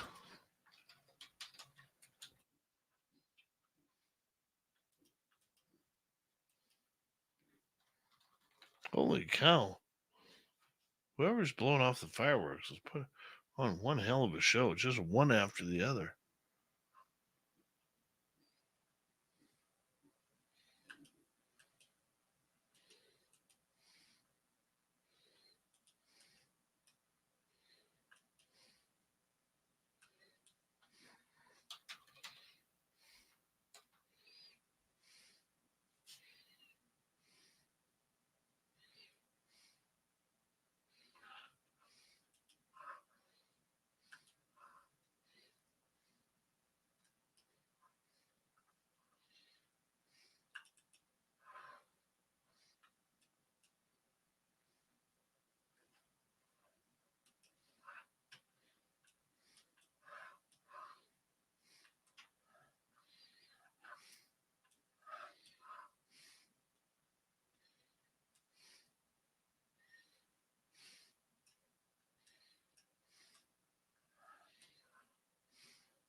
All right, everybody. It's that time of the night where I'm going to say goodnight to all of you. Thank you to Darth and T-Bone with a hat trick, Louie with a hat trick, Lala with a hat trick, Gizmo, Pam H, Debster, Dragonfly, W. Decker, Forrest Louie with a hat trick, Phase Will, and Gizmo for the amazing super chats. Thank you to all our new subscribers. We'll see you tomorrow night. Varla Ventura is going to be our guest. Love you all. See you then, everybody.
Stay healthy, my friend. You too.